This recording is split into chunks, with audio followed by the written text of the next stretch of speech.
a don Pedro Portugal y a Carlos Macosea, para quienes pido por favor un aplauso por el trabajo que han realizado y por acompañarnos esta noche.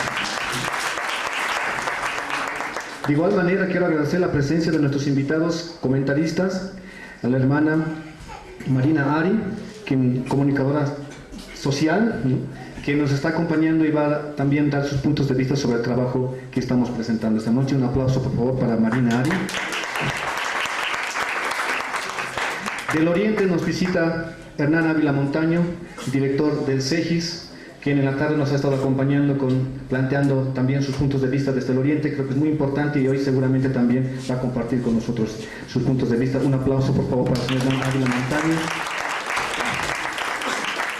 Y de la parte de la Curva del Diablo, el colectivo que organizamos esta presentación, está Limber Franco Silva, quien va a estar también desde la mirada de los jóvenes salteños dando sus puntos de vista del libro. Un aplauso para Franco también, por favor. Gracias. Muchísimas gracias a ustedes por acompañarnos. Vamos a iniciar y hemos querido empezar con mucha fuerza, y quiero invitar a un hermano que ha llegado, un hermano que lo conocemos ya desde un tiempo y ha llegado desde las provincias para transmitirnos un poco un inicio con energía, con fuerza, como lo hace. Quiero pedir al hermano Efraín que nos pueda dar unas palabras de inicio al evento para que todos podamos centralizarnos en el evento que tenemos. Efraín, hermano. Un aplauso para Efraín, por favor.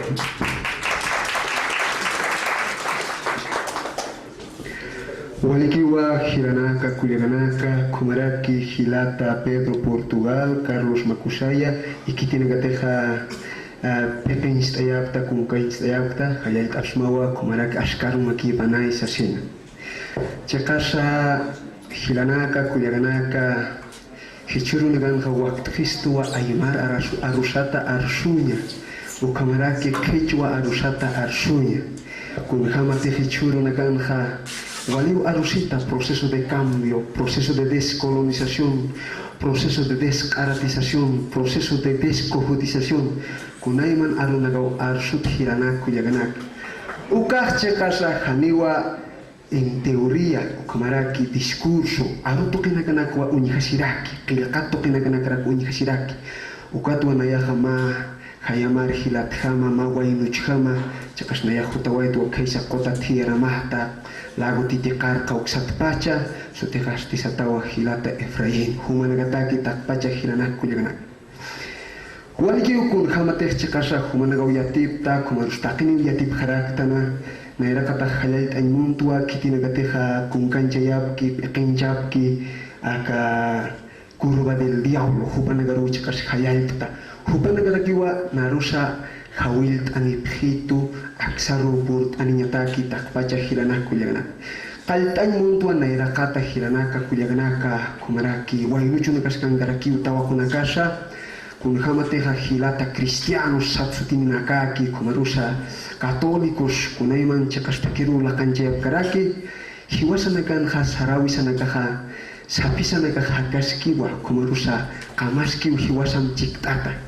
ukataw chakasa aksat pacha humanagarusa maitanipsma kumarusa hawil tapsma. Les invito, hermanos y hermanas wainuchus tawakos, a que se pongan de pie. Saitasip hanyan takpachan kaltayataki.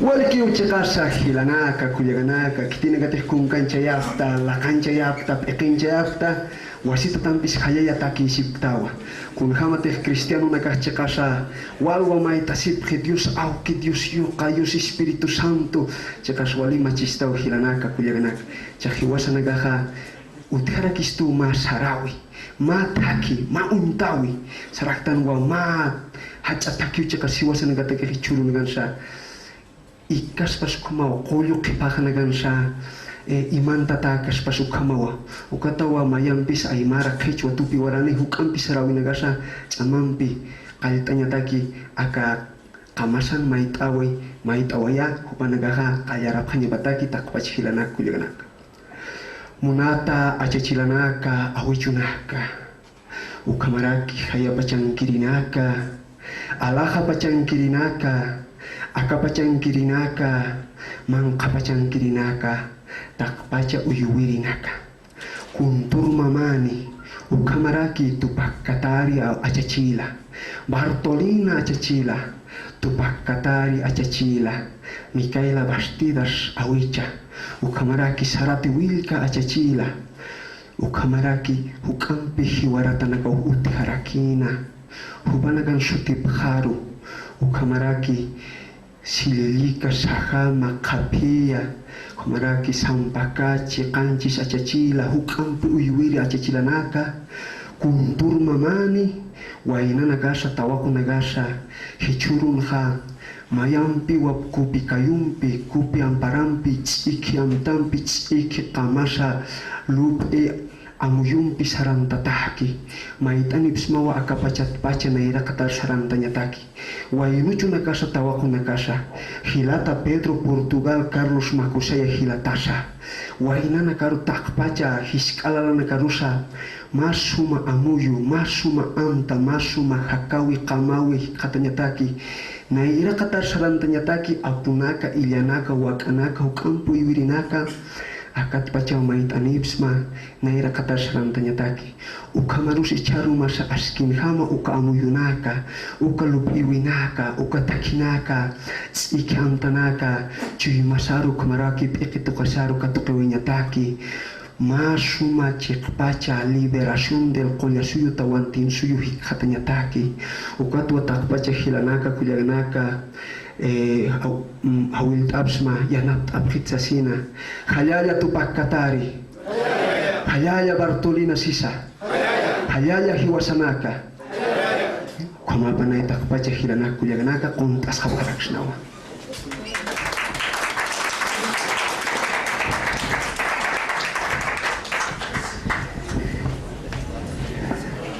Muy bien, muchísimas gracias al hermano Efraín. Realmente esas palabras nos ponen la fuerza para empezar a conocer un poco este trabajo que nos parece fundamental como Curva del Diablo y nos ha interesado bastante promoverlo en la Ciudad del Alto. Y bueno, voy a, antes de empezar, dar la palabra a Anja del FES, quien ha permitido y ha posibilitado la publicación de este trabajo. Vamos a recibir con un aplauso a Anja por el apoyo a la publicación. Muchas gracias. Muchas gracias por la introducción que acabamos de recibir. Mi nombre es Anja Dagertz, yo soy la representante de la Fundación Friedrich Ebert, que ha cooperado con los dos autores, Carlos Makusaya y Pedro Portugal, en realizando el libro. ¿Y por qué hemos trabajado este libro? Es una, van a escuchar el debate, es una investigación histórica para entender mejor las raíces, la estructura, de dónde viene el pensamiento indígena político catarista. Pero va más allá, también junto con los autores estábamos de acuerdo que no queremos quedarnos en esto, no queremos entender la historia, pero no queremos quedarnos en el debate del pasado. Queremos usar la historia para avanzar, para pensar nuevas cosas, para incorporar nuevas ideas, las ideas, las identidades, las realidades de los pueblos indígenas de hoy. Y para eso sirve este libro, para iniciar un debate donde está el pensamiento político de los pueblos indígenas hoy en día. Y quizás como publicidad sobre la base del libro, de esta vasta investigación, hemos producido también con el Radio Herbol diferentes, como una serie de 9 pedazos que se publicó con Herbol y ahora está en el sitio internet del Radio Herbol, que cuenta la historia desde 52 hasta el surgimiento del MAS, cuenta la historia del catarismo-indianismo. Eso es un producto. Otro es que hemos hecho 2 pequeños vídeos más didácticos para la gente que se acercan al tema, que explican el contenido más fuerte, los personajes más fuertes de las diferentes corrientes en un vídeo que es muy accesible y muy entendible para gente como yo, que se acercan a este tema y que ni son activistas ni han investigado el tema. Esos les encuentran también en YouTube. Eso solamente para quizás si quieren enterarse un poquito más. Y con eso no voy a robar ni un segundito más de la debate valiosa que vamos a tener. Muchas gracias por el gran interés que tienen por el tema y vamos a aprovechar un debate muy rico, estoy seguro. Muchísimas gracias, Anja, del FES, por sus palabras. Y bueno, solo decirles que la Curva del Diablo le interesa mucho promover este trabajo, porque estamos convencidos y en nuestros programas lo hemos estado planteando, que estamos en un momento en que el indigenismo está en crisis, la visión de lo indígena desde las izquierdas está en crisis, y creo que es importante que podamos volver a los orígenes, a volver a estudiar el inicio de todo el movimiento indio para entender un poco y reencaminar muchas cosas, ¿no?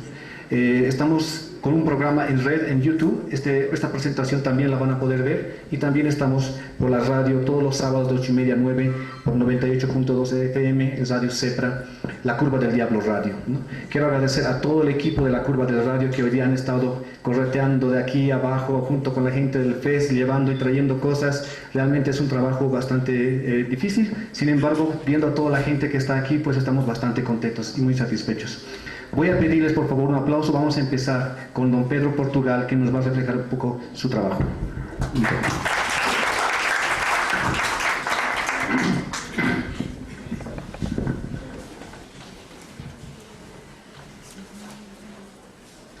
Muchas gracias.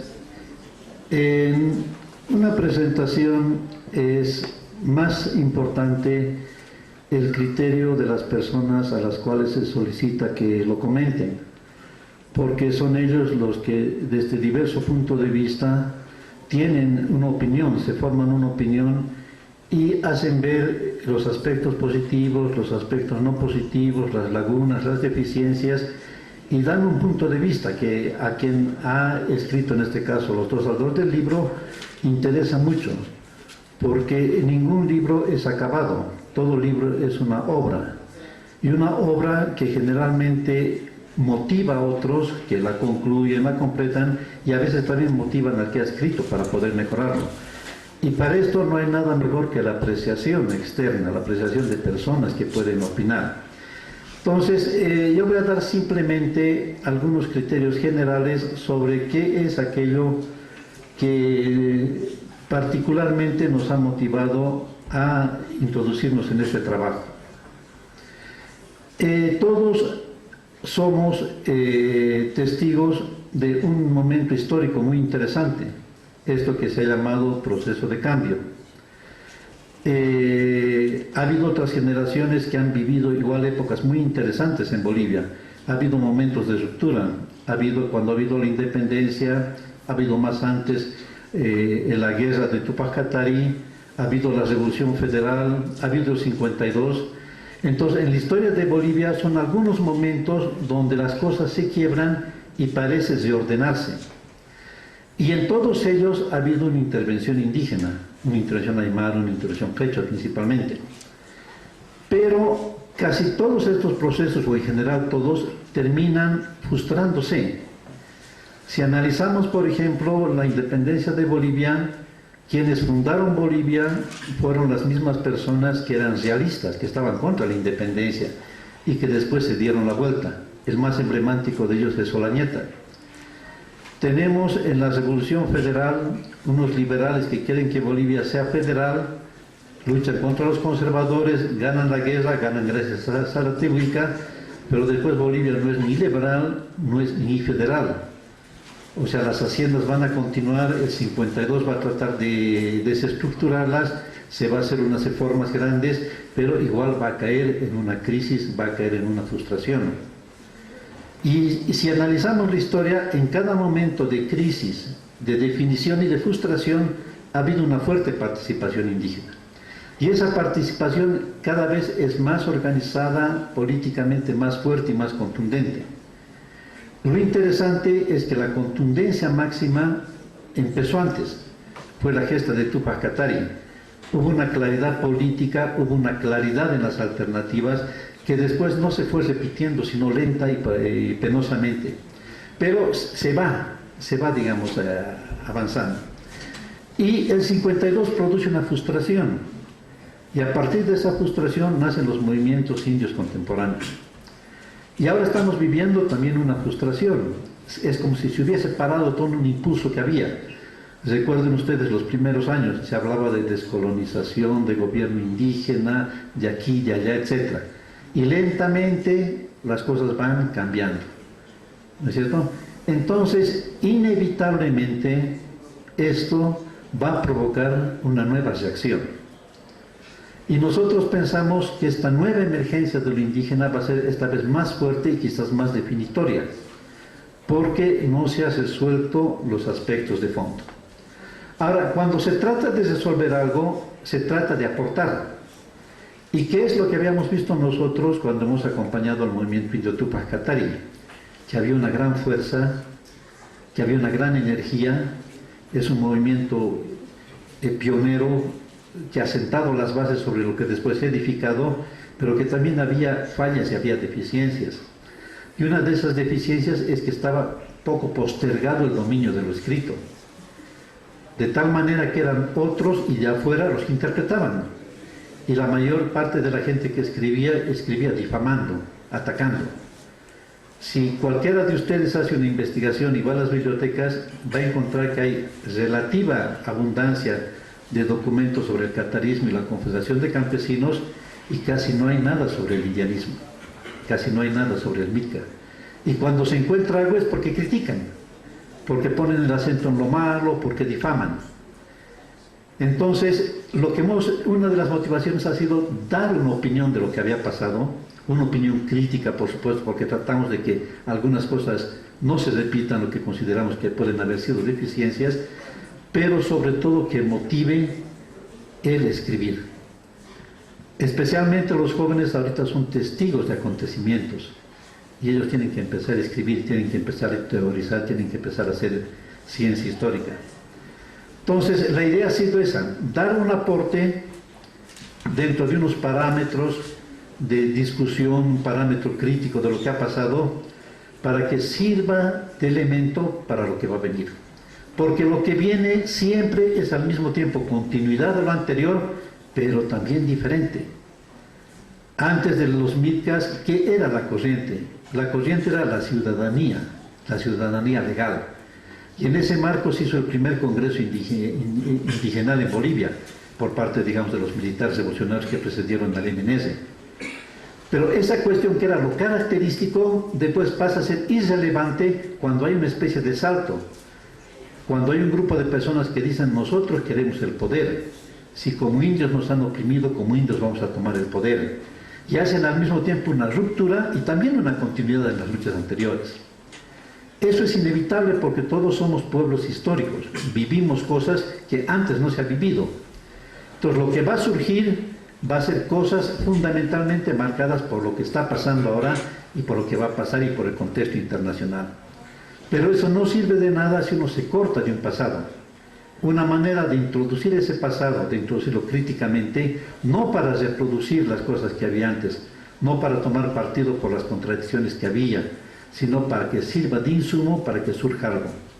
Ese ha sido, digamos, el intento al escribir este libro, y deseamos que ese sea su propósito y que esa sea su finalidad.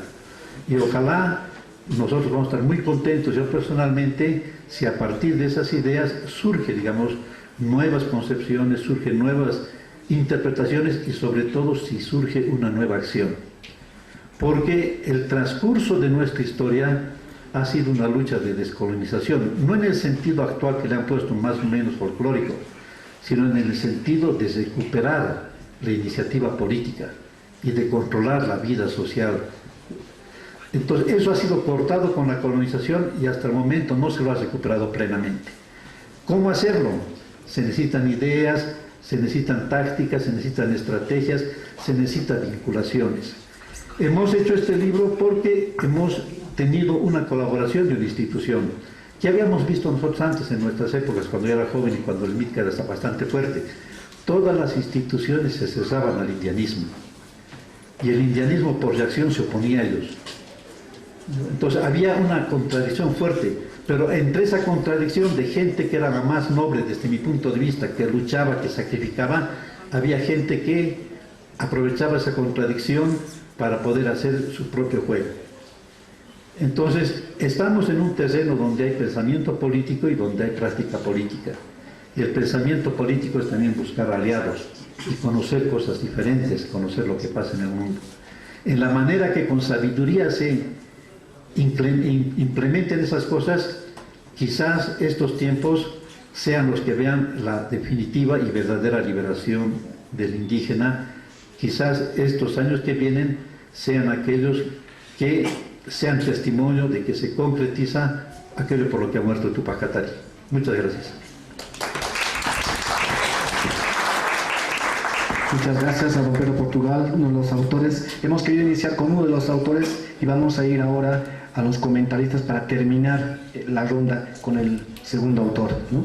Vamos a invitar a Marina Ari, que nos pueda compartir sus palabras. Gracias, los saludo a los que recién están asistiendo al debate y como a los que anteriormente ya estuvimos debatiendo. En primer término, les pido un aplauso para una persona sin la cual no hubiera sido posible que nosotros estemos hablando de las luchas indianistas. Un aplauso, por favor, para don Constantino Lima.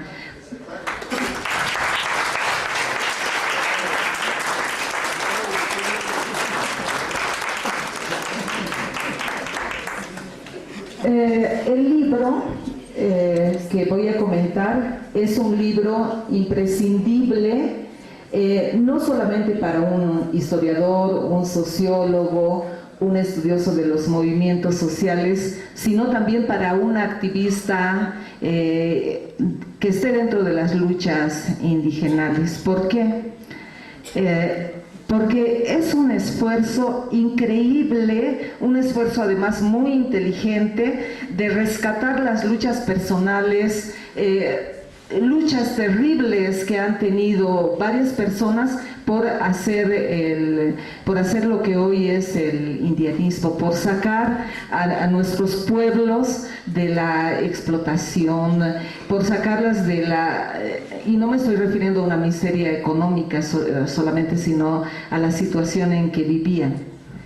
Es por eso que es importante, porque además no es una lucha de afuera, o sea, no es una visión de afuera, no es una visión criolla, no es una escritura ajena, que además eran escritos que no tenían ningún compromiso, que buscaban crear mitos intelectualoides y ganar prestigios personales.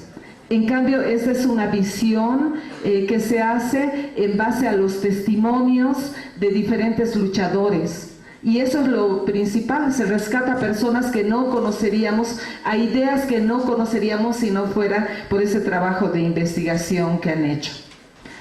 No me voy a referir a diferentes aspectos, porque el libro tiene varios elementos, o sea, se puede ver desde los personajes, desde las luchas internas, porque de paso hay una crítica, y eso es algo muy osado que han hecho.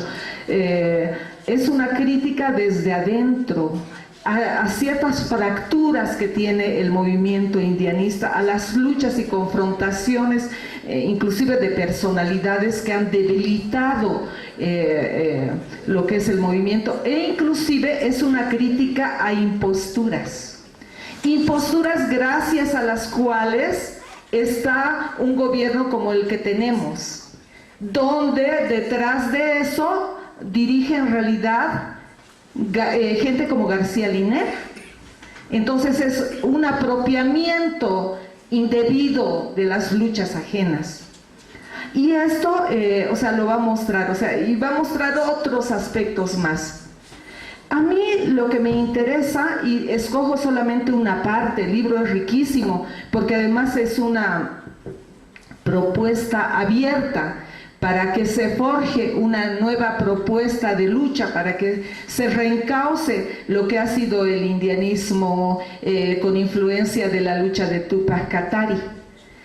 Lo que me interesa a mí es el signo. Ustedes dirán, ¿qué es el signo? Justamente cuando hablan de pachamamismos, se habla de mitos. Y ellos, los dos autores, le han dedicado buena parte a ese derribamiento de mitos.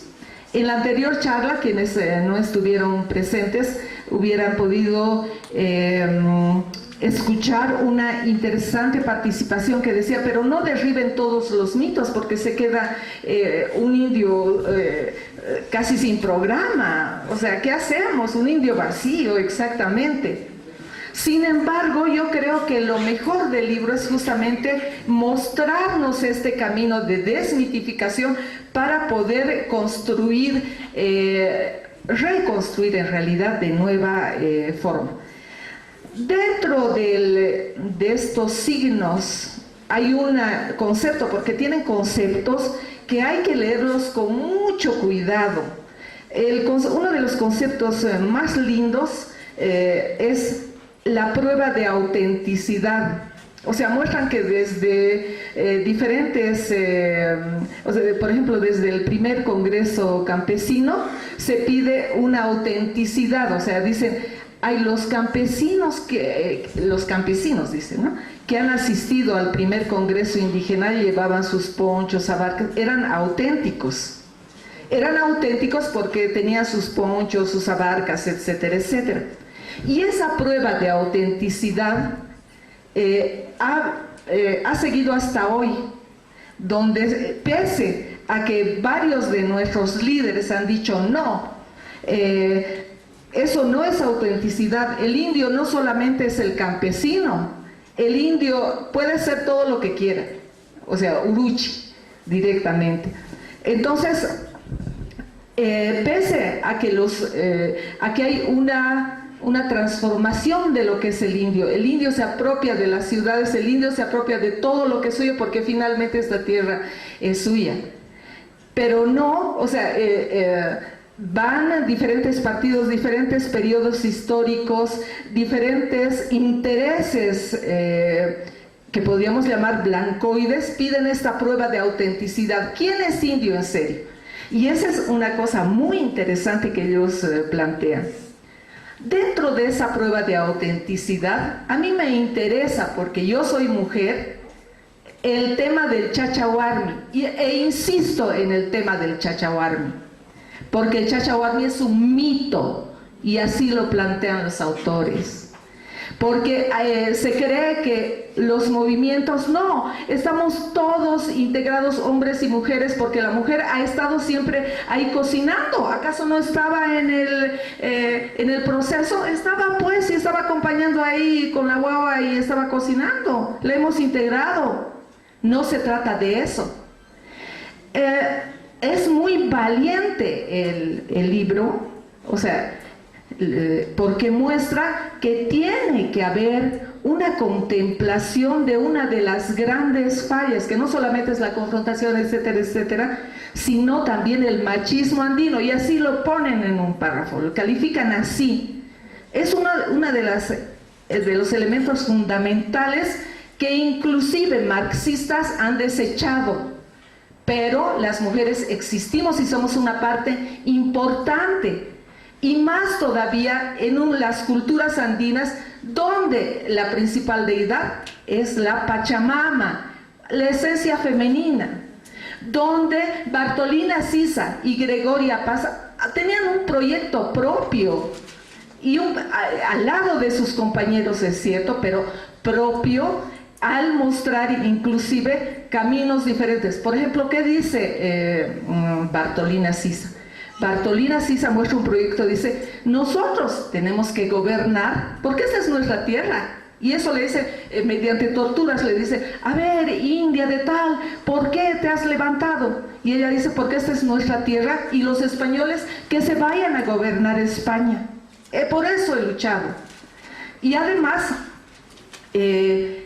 diferentes mujeres andinas muestran elementos de independencia, de pensamiento y de acción. Y eso es importante, no decir hay un conglomerado. Y creo que justamente ese es un mérito. Y yo sinceramente los felicito también por haber incluido. Sé que en el anterior también hubo el reproche de no solamente es dedicarle un capítulo a la mujer, y coincido con la compañera que dijo eso, no, porque él tiene que ser una mirada transversal. Pero yo sinceramente he visto en esto una mirada transversal a eso, porque se ha desnudado que el machismo no es solamente ignorar a la mujer, ay, pero si las hemos incluido, sino que también ha habido unos elementos finísimos de ver que en algunos elementos, por ejemplo, ustedes han visto que hasta ahora viene el castigamos en la comunidad. ¿Cómo castigamos al ladrón, a lo peor que hay? Lo vestimos con pollera, lo feminizamos. Y entonces eso viene desde atrás. O sea, ¿qué quiere decir lo peor? O sea, lo peor que tienes, cómo te puede humillar a ti, hombre, es feminizándote, como si las mujeres fuéramos lo peor que hay. Bueno, parece que mi tiempo está terminando. Ese elemento, o sea, entre otros, yo les aconsejo leer, van a encontrar una variedad de elementos. O sea, y ya les digo, a mí me preocupa eso porque yo soy, obviamente, si se fijan, soy mujer. O sea que voy a plantear lo que me llamó la atención y lo que le exigía el libro y que se llenó totalmente. Por lo tanto, los felicito a ambos autores y les aconsejo a todos que lean el libro, es realmente muy bueno. Gracias. Muchas gracias, Marina Ari. Bueno, vamos a pasar al segundo comentarista, Hernán Ávila Montaño, director del CEGIS.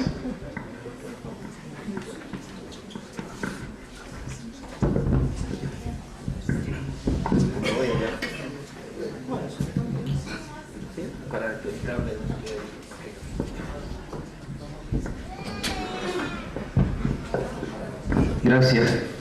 Bueno, más que un comentario del libro, me invitaron para hacer una exposición sobre la mirada desde Tierras Bajas sobre los proyectos políticos indigenistas. Yo quisiera comenzar con una cosa bien puntual. A ver, de los que están presentes, cuando se habla de pueblos indígenas de Tierras Bajas, ¿cuál es la primera palabra que se le ocurre? Cualquiera.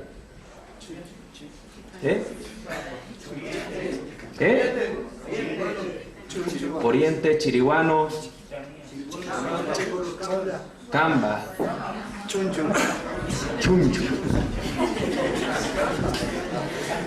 Bien, pregunto esto porque venimos de otra charla y realmente no hubo tiempo, digamos, para esto. Espero que ahora haya un poquito más. En realidad, cuando hablamos de pueblos indígenas de tierra, hablamos de una diversidad, ¿no? De una heterogeneidad de pueblos indígenas, ¿no?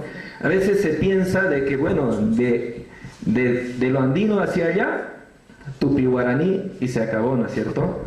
Entonces hay una diversidad, pero esa diversidad no solo tiene que ver con su relación que han tenido con el Estado, porque fíjense, hay pueblos que todavía, que no hacen más de 20 años, que recién han salido y se han vinculado a la sociedad nacional, ¿no?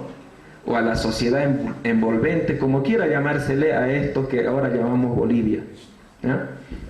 Y hay pueblos que todavía están en contacto inicial o en aislamiento voluntario, o hay pueblos como que recientemente, hace 10 años atrás, como los guaraníes cautivos de la zona del Chaco chuquisaqueño, han salido de la hacienda, ¿no? Entonces es una realidad bastante diversa, y también organizativamente. Hay pueblos que devienen de las misiones jesuíticas, que tienen patrones organizativos y productivos que han heredado, digamos, que en el fondo también es europeo, ¿no es cierto? Esos patrones que se han combinado con los propios es otra historia. Entonces, ¿pero a dónde quiero ir con todo esto? Es importante, ¿no?, mirar que los pueblos indígenas de Tierras Bajas, recién a partir de 1994, que se da la reforma de la Constitución, es que son incorporados como sujeto jurídico, Es decir, desde ese momento que se incorpora ese término en la Constitución, recién son sujetos de derecho. ¿Ya? Eso es un elemento, mientras que los pueblos de tierras altas, sus luchas son mucho más milenarias respecto al Estado, ¿no? En tierras bajas evidentemente han habido, en los guaraníes está el Tumpa, Piahuayqui Tumpa, los mojeños tienen a Pedro Ignacio Muibe, etcétera, etcétera. Pero como movimiento indígena es reciente. Estamos hablando de más o menos de 30 años. Bien, pero ¿cuáles son los aportes de esta heterogeneidad? La diferencia con los pueblos indígenas o con los planteamientos de tierras altas, fíjense que los pueblos indígenas no tienen mucha experiencia estatal, ¿ya? Estamos hablando en muchos casos de pueblos indígenas que no tienen esa visión estatal. Por eso es que cuando sus reivindicaciones no van en la línea de tomar el poder del Estado, más bien van en la línea de cómo influimos para que la sociedad nacional transforme su cultura política y sea más incluyente a sectores como nosotros. Ese es el planteamiento.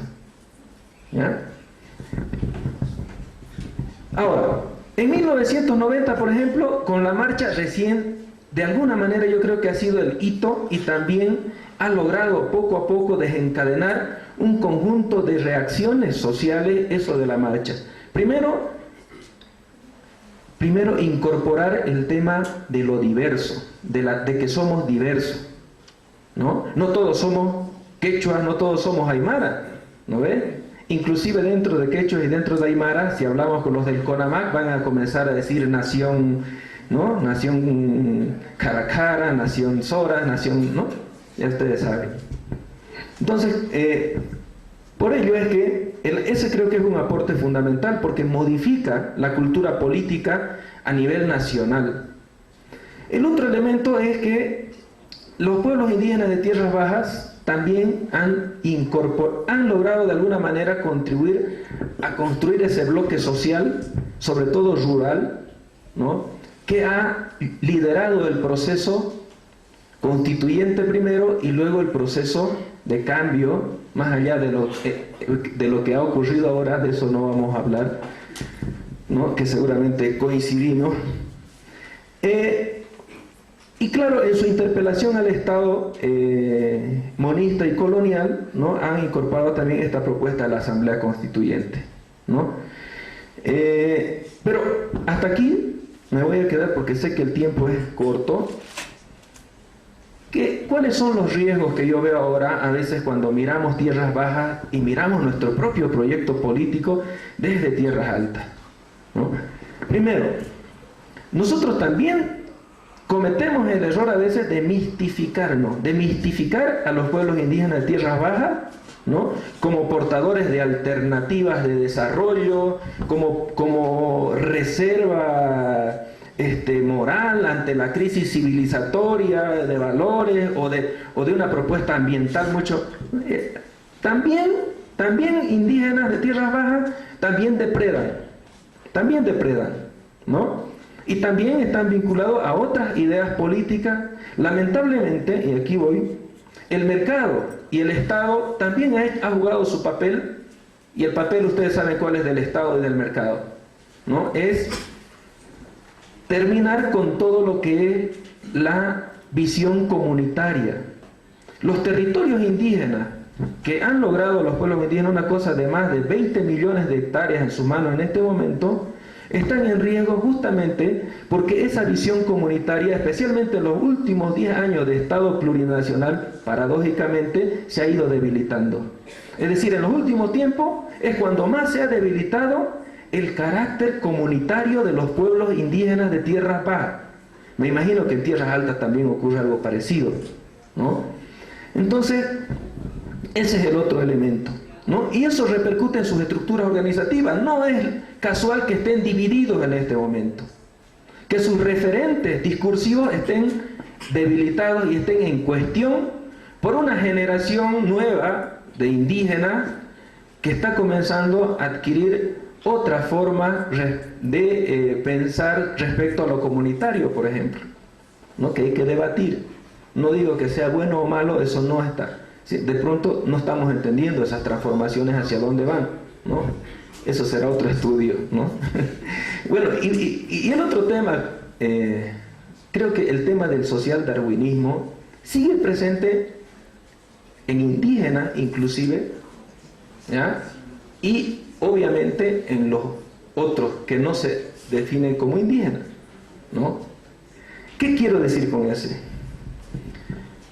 No hemos logrado despojarnos de esas miradas, porque en tierras altas, cuando se pregunta qué piensan de los indígenas, son unos salvajes, ¿no? Que están con su taparrabo allá. Hay todavía eso. No se quiere entender de que hay sociedades que pueden tener, que no necesitaron Estado que para ser felices, para vivir bien, digámoslo de esa forma, ¿ya? Porque la naturaleza era benigna. Pero bueno, y finalmente, creo que una propuesta política, ¿no? Tendrá un alcance nacional solo siempre que su mirada sea inclusiva, sea tolerante, sea plural. Será difícil tratar de construir un proyecto político desde la mirada de un solo pueblo y tratar, porque estaríamos cometiendo el mismo error del cual estamos, ¿no?, hablando permanentemente. Y claro, en esa pluralidad no solo se trata de incorporación de otros pueblos indígenas, sino también de las mujeres, por ejemplo. Ya no se puede pensar, las mujeres son ahora un actor político fundamental, ¿no? Y otros pueblos y otros sectores sociales, más allá del proceso, más allá del resultado de la colonización que haya tenido y que ahora tenga diversas formas de organizarse y de expresarse, digamos, en la sociedad, ¿no? Nada más, creo que eso. Muchas gracias.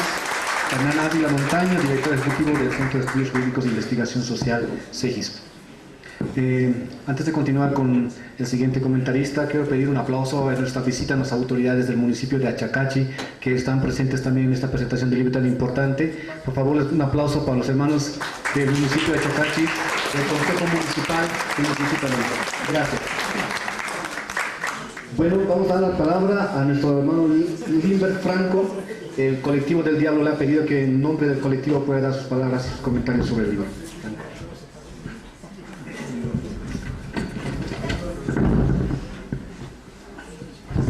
Bueno,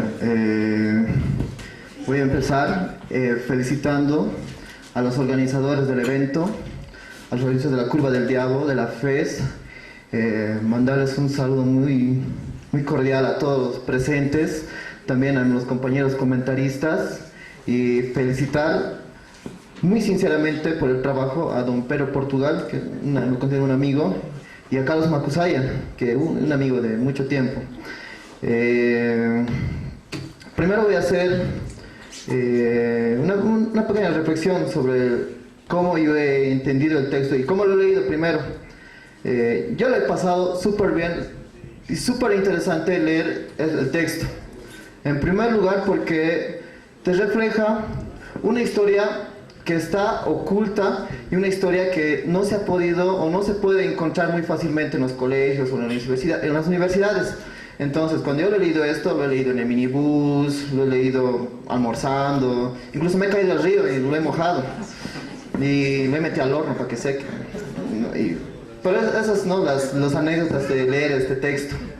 Bueno, entrando al tema, voy a comenzar con una frase que está en las primeras páginas del texto, que dice: el indianismo hará notar muy lúcidamente que en este país los roles económicos y políticos están condicionados por la racialización de determinados grupos sociales. Así, se iniciará un proceso de reflexión en el que se pensará al indio tanto en el campo como en la ciudad. Me ha parecido esta frase muy puntual porque va directamente a un eje central del texto, ¿ya? El texto empieza con una remuneración histórica. y lo que yo llamo la importancia del saber de estos conocimientos. Habla sobre los levantamientos de Túpac Katari, el cómo él ha sido comerciante, la radicalidad de Túpac Katari, incluso el compadrazgo con Andrés Túpac Amaru, que es algo, datos, o sea, el libro, la primera parte te presenta datos muy interesantes, como el hecho de que Túpac Katari haya tenido un amante, ¿no? Y eso no se encuentra en cualquier texto, y porque siempre tenemos la visión de que Túpac Katari, con Bartolina Sisa, ¿no? Pero en el texto refleja, no, Túpac Katari tuvo un amante, ¿no? Y por eso, de ahí empieza y es provocador el texto, ¿verdad? Otra cosa de Túpac Katari interesante es saber la instrumentalización de lo que ha significado la religión, o lo que significa la religión hoy en día, ¿ya? Túpac Katari no estaba en contra de la religión, ¿ya? Túpac Katari arma su propia capilla en el cerco de la ciudad del Alto. O sea, a mí me llena esto de una pequeña reflexión. Hoy también en el Alto levantamos nuestras iglesias. Hay muchos hermanos que van a las iglesias católicas, metodistas, cristianas, y nosotros no podemos desentendernos de eso. En el momento que nosotros nos desentendemos de nuestras realidades y de nuestras condiciones concretas, ya estamos entrando a un sesgo, ¿ya? Y es cómo ha empezado el linianismo en sus primeras etapas, ¿ya? Voy a seguir. También nos habla en la parte histórica de Zárate-Vilca, con las posibilidades de un autogobierno. Algo muy importante y un dato que está en el texto es que en 1928 y 1930 Leandro Nina Quispe dice: no recuperar los conocimientos ancestrales, sino hay que aprender a leer y a escribir, no usar poncho porque los extranjeros nos ven como bestias humanas. ¿Qué quiere decir este texto? Y lo he estado difundiendo mucho en el debate por las redes sociales. Ese de leer y escribir en ese momento, en 1928, 1930, era algo muy interesante y algo revolucionario, ¿no? Y es lo que mismo ahora yo digo. ¿Por qué nosotros no podemos leer y escribir otros lenguajes? ¿Por qué siempre el indio tiene que estar mirando a lo que venga o a lo que nos quieran decir aquella casta blanco-mestiza? Miren, yo pienso que podemos nosotros leer lenguajes informáticos. Es lo mismo que está diciendo Leandro aquí en 1930. Leer lenguajes biológicos como el genoma humano, el lenguaje molecular, o leer en términos de física, o la física cuántica, la mecánica cuántica. O sea, son lecturas que ahora, como nosotros ya tenemos la posibilidad de leer, ya tenemos la posibilidad de escribir, tenemos que dar ya este otro salto, ¿no? Bueno, continúo.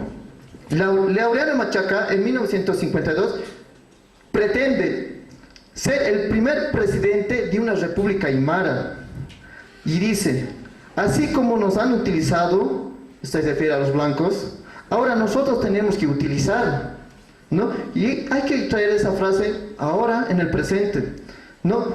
Hoy vean el gobierno del MAS que a los indígenas se los utiliza y se los instrumentaliza de una forma tan criminal que a mí a veces me da vergüenza decir que ¿qué es mi gobierno? ¿En qué sentido? Voy a empezar, lo he posteado en el Face, una entrevista que le hizo mismo Pedro Portugal y Carlos Macusaya aquí al hermano Constantino Lima, y dice el hermano Constantino: ¿quién es más peligroso, la derecha o la izquierda?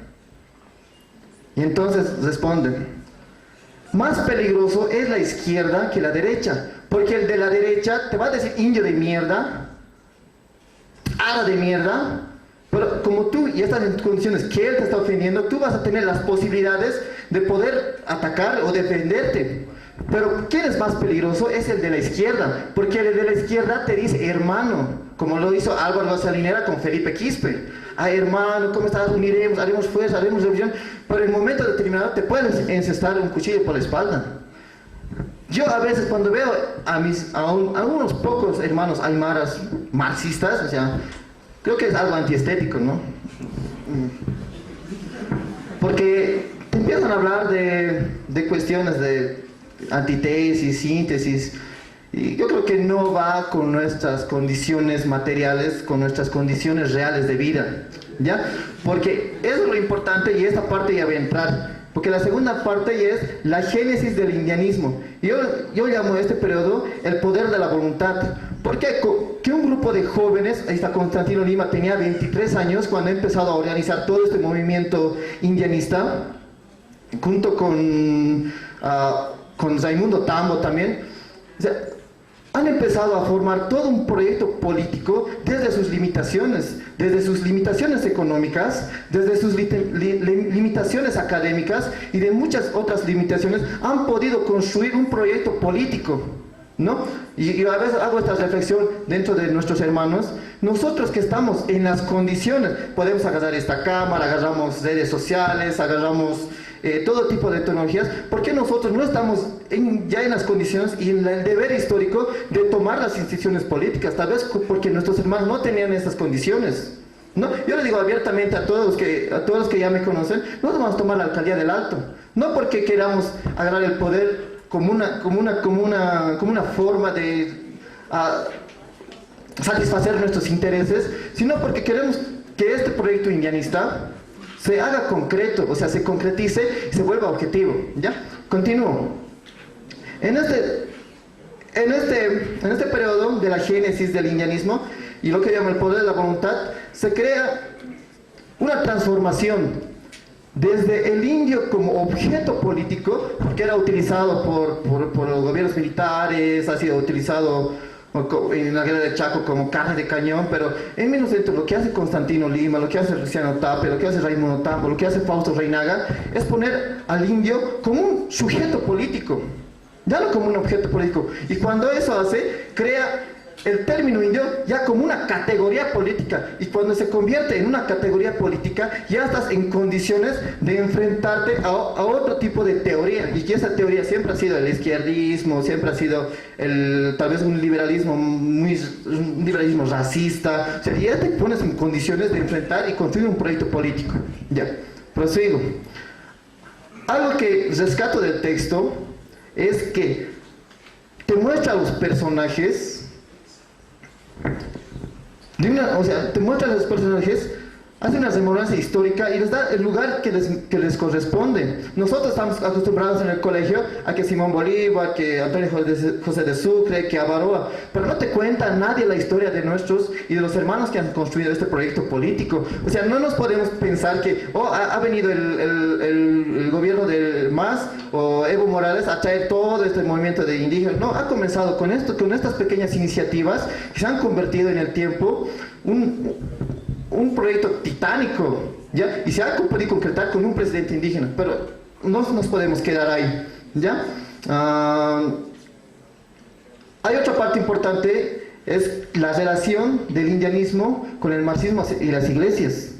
Yo rescato esto mucho por el tema de que yo creo que no hay que entrar, porque yo creo que muchos tienen la visión, estos indianistas son radicales, son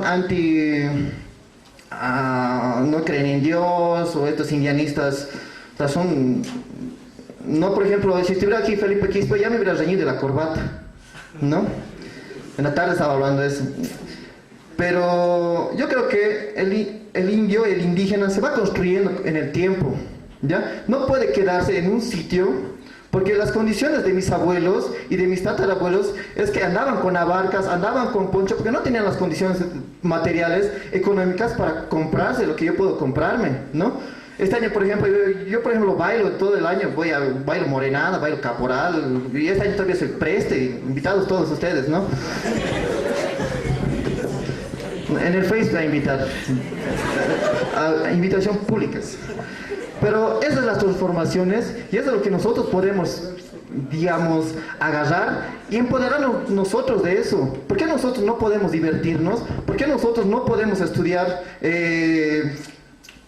ciencia? Porque ellos siempre el blanco mestizo siempre tiene que ser el titular del ejercicio del poder. Y nosotros ser los sujetos pasivos, ¿no? Esos son los tres elementos del poder. La esfera de poder, del sujeto activo y el sujeto pasivo. El indio siempre está constituyendo un sujeto pasivo. Y lo que te muestra este libro es que el indio ya no se ha querido quedar como sujeto pasivo político, sino que ha querido transformarse en el sujeto político activo. Y eso es lo importante de este texto y de poder conocerlo. ¿Ya? Ahí entramos a un periodo de las elecciones y esto es lo fascinante. No el indio, como Tupac Katari o los movimientos de Tupac Katari y Sara Tevilca, antisistémicos, o sea, que querían levantarse contra el poder constituido. Lo importante que de Luciano Tapia, de Constantino Lima, tal vez incluso de Raimundo Tambo, es que en el MITCA han querido tomar el poder o ejercer la titularidad del ejercicio del poder desde la esfera de lo sistémico, ¿no? Han participado en elecciones electorales y eso es muy importante. Y lo que cuenta aquí en el texto es que, por ejemplo, se entraban otros partidos para manguear pintura. O sea, eso es un trabajo de militancia muy importante y es un cariño del indianismo, ¿no? Porque para mí el indianismo es una idea bien noble, ¿no? Yo no he encontrado en el marxismo, no encuentro en otro tipo de pensamientos algo tan noble como esta ideología, porque sí es algo que te da la capacidad de ejercer crítica, ¿no? Dos, la capacidad de adaptarte a las condiciones que te presenta la sociedad. Y bueno, creo que el tiempo ya me está cortando, pero creo que tenemos que ver que de todo este aprendizaje, de todas las anécdotas, de todos los apuntes de este libro, nos sirvan hoy para construir y para transformar y para poder ejercer nosotros la titularidad del ejercicio de poder. Yo creo que a eso hay que apuntar, porque el indianismo, aparte de que uno de sus pilares fundamentales siempre ha sido el poder, y dos, siempre ha sido entender nuestra sociedad desde la racialidad, de la sociedad de razas, desde el racismo, desde la raza. El momento que eso desaparezca también va a ser para el indianismo, pero como vemos que las condiciones siguen practicándose, el indianismo va a tener mucho que hablar para el futuro. Muchas gracias.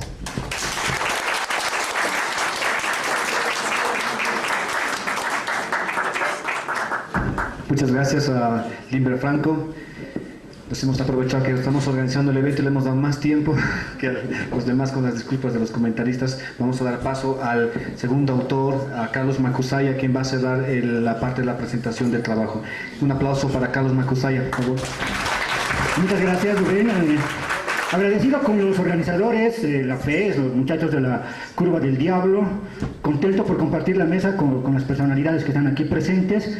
Y pues yo voy a un poco repetir lo que he dicho en la exposición de la tarde, pero quiero plantearlo, bueno, con algunos otros elementos de manera problematizadora, asumiendo que estoy conversando fundamentalmente con estudiantes de la Universidad Pública del Alto.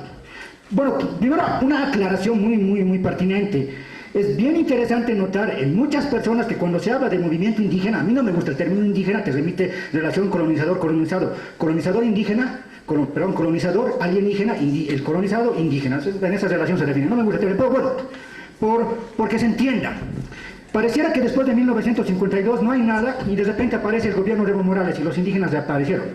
Y el libro precisamente se centra en hechos históricos que te muestran cómo se forman, para darles ejemplos. La Huipala, Constantino Lima Costura por ahí, 1969, nadie dice nada de él. Fernando Guanacuni no dice nada de él. O cómo emerge el monumento de Tupac Katari, cómo emerge el Jayaya, todo un trabajo que tiene que ver con, primero los indianistas, luego los cataristas. Sin embargo, la mitología pachamamista hoy nos remite a ciertos mitos que en lugar de ayudarnos a entender nuestro proceso histórico, nos nublan. Y cuando alguien no entiende su propio recorrido, está condenado a caer en los mismos tropezones. Y la intención de este libro fundamentalmente no es dar recetas. En la tarde había una especie de decepción, me parece un poco por Felipe Quispe, que yo lo estimo mucho, pero como que el libro no daba líneas. No, el libro no ha sido escrito para dar líneas. El libro ha sido escrito para problematizar situaciones históricas que tienen que ver con la emergencia del indianismo y del catarismo. El indianismo busca, este libro titulado El indianismo catarista busca provocar básicamente reflexiones. Y para esto también quiero ser honesto, no puedo disimular, yo lo digo así. Si queremos entender esta historia de emergencia, que lo estoy hablando de símbolos, pero que tiene que ver con personajes específicos, Constantino Lima está ahí, Raimundo Tambo, Juan Rosendo Condori, el propio Fausto Reinaga y otras personalidades, si queremos entender este proceso, no lo vamos a ver leyendo hojas de coca, no está escrito en las piedras de Tiahuanaco, ni en las arrugas de los abuelos se lee. Esto está bien para los pachamamistas. Si nosotros queremos entender este proceso, tenemos que asumir seriamente esto. Y asumir seriamente algo, me pongo el ejemplo, si yo hablo con ustedes, alguien me comenta algo, bueno, si no me interesa, bueno, sí, qué interesante lo que dices. Si realmente yo te tomo en serio, voy a tener en cuenta las cosas que dices, tus propias contradicciones, porque te estoy tomando en serio. Y si queremos asumir en serio nuestra propia lucha, no nos podemos centrar simplemente en las grandezas, en los momentos gloriosos. Si tomamos seriamente nuestra propia lucha, también vamos a tomar aquellas cosas que pueden ser miserias y que nos pueden avergonzar. Entonces este libro también toca esas cosas que son crudas y que a muchos incomodan. Voy a contarles un poco de cómo nace la iniciativa de hacer el libro, el trabajo del proceso de investigación y un poco el resultado. Y voy a tratar de finalizar con algunas problematizaciones que tienen que ver básicamente con estudiantes, pero asumiendo que el conocimiento se produce desde determinadas posiciones en las relaciones sociales.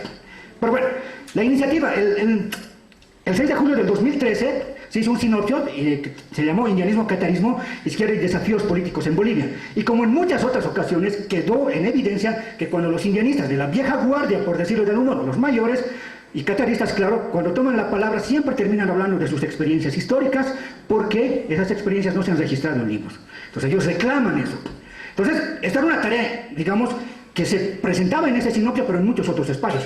Teníamos los personajes, los actores vivos, y sus historias se estaban muriendo con ellos mismos. No podemos permitir que esto se quede así. Había que trabajar sobre el tema. Bien, entonces fue la idea de trabajar con este material.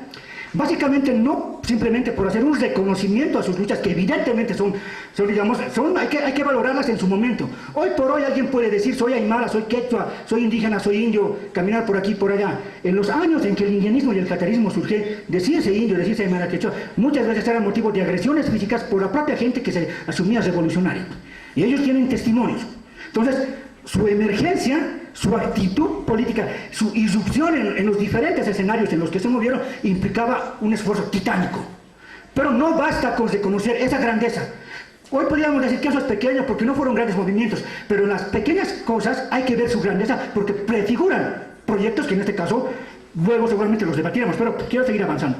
Bien, no bastaba, yo decía, con reconocer el trabajo de estas personalidades, que sin duda ha sido importante para politizar y formar elementos discursivos, simbólicos y organizacionales referentes en esto que se ha construido como, digamos, no sé, lo indio como movimientos políticos.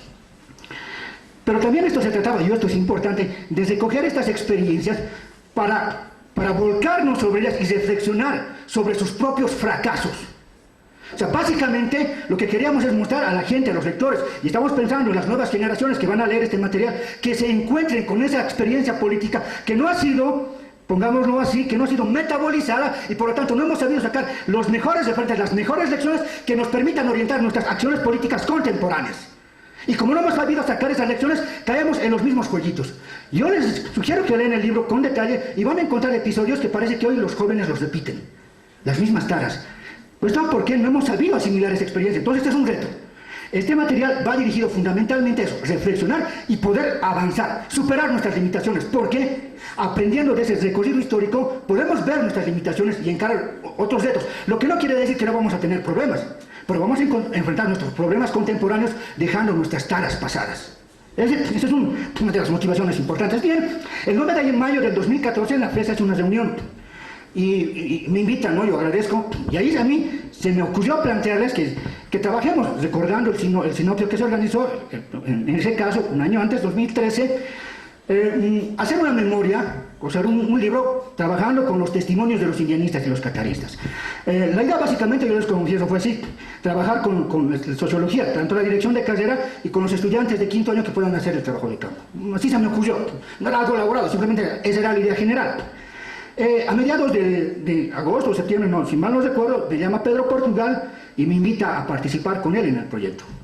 Pues así surge la iniciativa de este libro, o sea, así surge la idea de trabajar. Bueno, con don Pedro nos reunimos, empezamos a trabajar y lo primero que hicimos es compartir conocimientos, nuestro bagaje sobre el tema.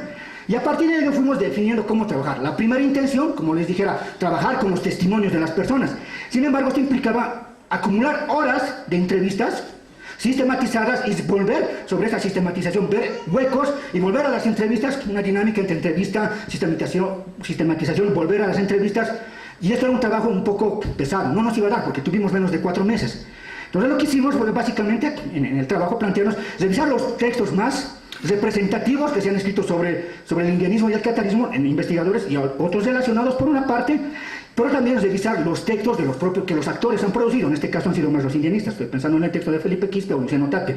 Y que no, si no recuerdo, el 2014 también un catarista publicó un texto que no da muchas luces, la verdad, sobre el tema, pero bueno, lo consideramos. Estoy pensando en Nicome de Cejas.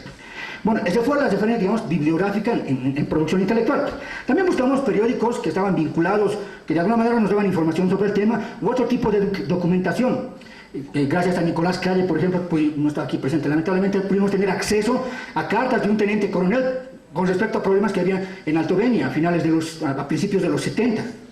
Y donde estaba involucrado Luciano Tapia, uno de los fundadores del MIC. Entonces, eso nos permitió ver sus antecedentes en la lucha, digamos, sindical, cómo eran percibidos en este caso por el Estado. Estoy bien hablando del teniente coronel. También hay ese tipo de fuentes. Pero tal vez lo que nos enriqueció el trabajo y fue, retomando la primera iniciativa, fue hacer las entrevistas. Identificamos una veintena de personas que podían ser nuestra materia prima, que podían brindarnos información. De los 20 pudimos entrevistar apenas a 10 personas. Don Felipe Quispe se quejó ya de que no lo entrevistamos. Lamentablemente no se pudo por coordinación. Pero también hubo otras falencias. Hubiéramos podido entrevistar a otras personas.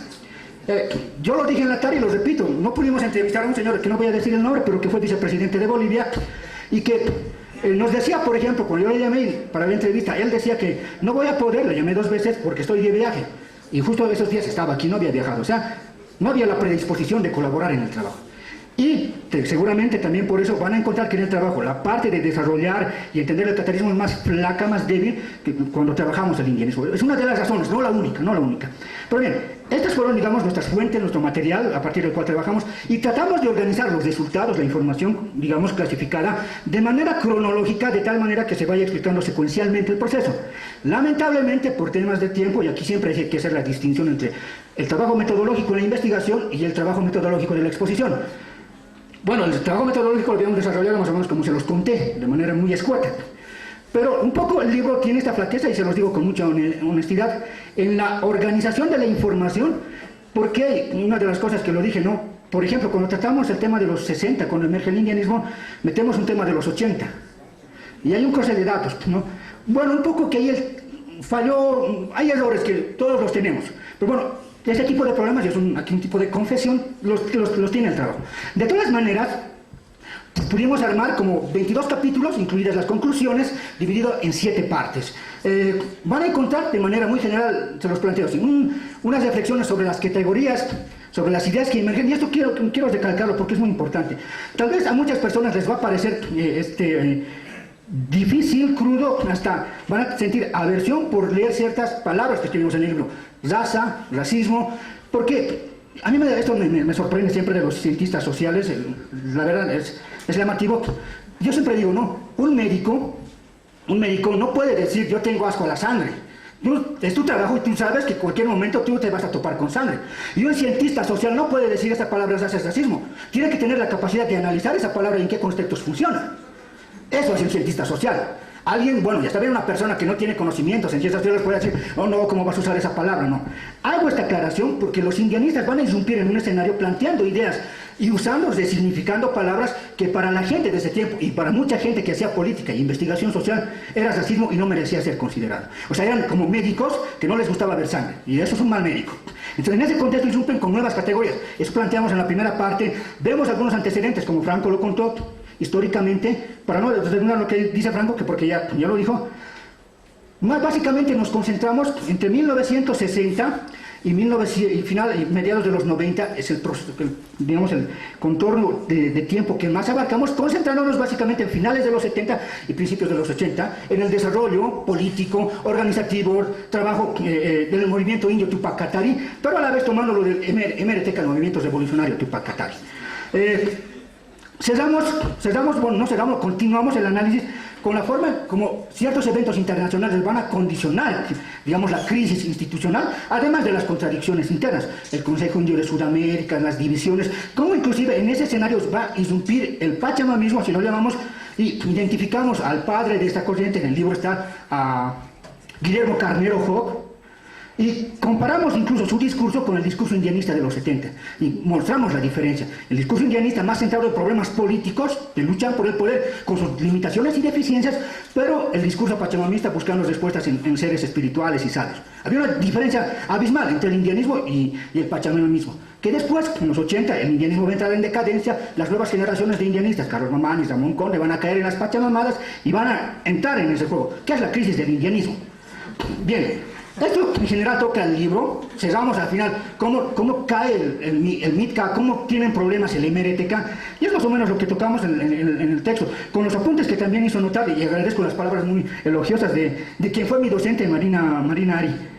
Pero bien, bueno, esto es en general. Quiero plantear unas cosas que es muy importante, para mí no lo pude decir en la tarde, o lo dije muy escuetamente, pero es importante. El trabajo, tal vez aquí ya es confesiones de intencionalidades, tal vez no lo coordinamos bien con don Pedro, pero bueno, cuando yo lo hice en este sentido. Yo creo que estamos en una situación política, y ustedes son estudiantes universitarios, en la que la formación de un conocimiento erudito, esto subrayo, un conocimiento sesudo, sistemático, de nuestras propias condiciones de lucha, nos va a permitir enfrentar de mejor manera esa lucha. ¿A qué me refiero? El indianismo, como lo van a ver, tiene una crítica ácida y pertinente a las relaciones de Bolivia que no se veían. Y un ejemplo, que lo ponemos en el libro. En 1978 viene a Bolivia un parlamentario de Sudáfrica, porque en esos años en Sudáfrica se estaban dando los movimientos negros de liberación, negros entre comillas. Y bueno, entonces los boers, que eran los descendientes de los holandeses y los ingleses, que son la élite dominante en África, estaban pensando escapar de África. Voy a cerrar. Estaban pensando escapar de África. Y entonces querían ver en qué país podían refugiarse, y Bolivia era uno de esos países. Este parlamentario, lo citamos en el texto, compara a Sudáfrica con Bolivia. Dice que los boers aquí se sentirían como en su casa. Es decir, que para un sudafricano blanco que vivía del racismo allá en su país, Bolivia no era distinto. Pero para las élites de izquierdas revolucionarias, la oligarquía de izquierda, pongámosle, el racismo no existía, los racistas eran los indianistas. Es en esas circunstancias que emergen. Este es un problema. ¿Dónde tiene que ver el conocimiento? Lo que yo quería apuntar. Por favor, les voy a robar 3 minutos. Bien, yo decía en la tarde que hay que hacer una crítica de nuestra crítica, y no solo una crítica de nuestra crítica, una crítica a las armas con las que criticamos. No está Felipe Quispe, pero es como en el caso de Felipe Quispe lo diríamos. Felipe Quispe puede ser un guerrillero, pero un guerrillero que no sabe, no conoce de memoria los mecanismos de su arma, es un mal guerrillero. Si nosotros no conocemos los mecanismos de nuestras armas teóricas, nuestra propia situación social, aquello que nos condiciona para formular crítica, estamos entrando a una lucha en la que podemos pisar terreno deleznable, porque no nos estamos atreviendo a ver ese terreno deleznable. Entonces, la producción de conocimiento, y aquí quiero apuntar de la universidad, tiene que ver no simplemente con la elaboración crítica de algo que en términos políticos puede ser descalificable, los caras nos dominan, sino en qué medida nuestra crítica está condicionada por relaciones sociales, por mitificaciones que tal vez nosotros las hemos construido. Por lo tanto, alguien que se plantea luchar tiene también que criticar su propia postura de crítico, tiene que quitar sus herramientas teóricas de crítico. Pues en otras palabras, no solo es criticable el otro, es que soy criticable yo, son criticables las relaciones sociales las que queremos transformar, porque en el fondo, y esto es lo importante, los indianistas y los cataristas con sus divergencias no estaban pensando, digamos, en que había, como, aunque lo planteen así, una esencia en el otro. Estaban apuntando a relaciones sociales de dominación. Y cuando esas relaciones no se clarifican, podemos terminar reproduciendo las mismas relaciones, pero tal vez mimetizadamente. Entonces, con esto el libro busca provocar, digamos, alimentar la reflexión, y que ojalá, ese es el reto, que salga de las nuevas generaciones. Y no quiero ser, digamos, desdeñoso con la valentía de los viejos luchadores. Para mí, este reto lo van a subir nuevas generaciones, con las tecnologías actuales, filmando un programa de televisión, como tienen los de la Curva del Diablo. Yo le decía a Felipe Quispe, hablamos con Felipe, no, Felipe Quispe ha formado su movimiento guerrillero LGTK, no ha luchado con coraguas, ha luchado con armas. Si vienen hoy día los españoles, seguramente nosotros vamos a al celular, no vamos a decir que es los de los occidentales. En otras palabras, asumir las condiciones históricas desde las cuales nosotros producimos crítica y desde donde luchamos. Esto es más o menos la intención del libro. Muchas gracias. Muchas gracias a Carlos Macusaya, autor del libro. Vamos a entrar a la ronda de preguntas. Vamos a hacer ciclos de 3 preguntas y respuestas, 3 preguntas y respuestas. Sin embargo, antes de entrar, mientras los compañeros van preparando sus preguntas, vamos a pedir a Ancha que nos acompañe para hacer una entrega del material al representante del Centro de Estudiantes de Sociología, Celestino Condoria, a quien le vamos a pedir que pueda acompañarnos acá para que el representante del FES pueda hacer la entrega de los textos para los estudiantes y la biblioteca de la carrera de Sociología.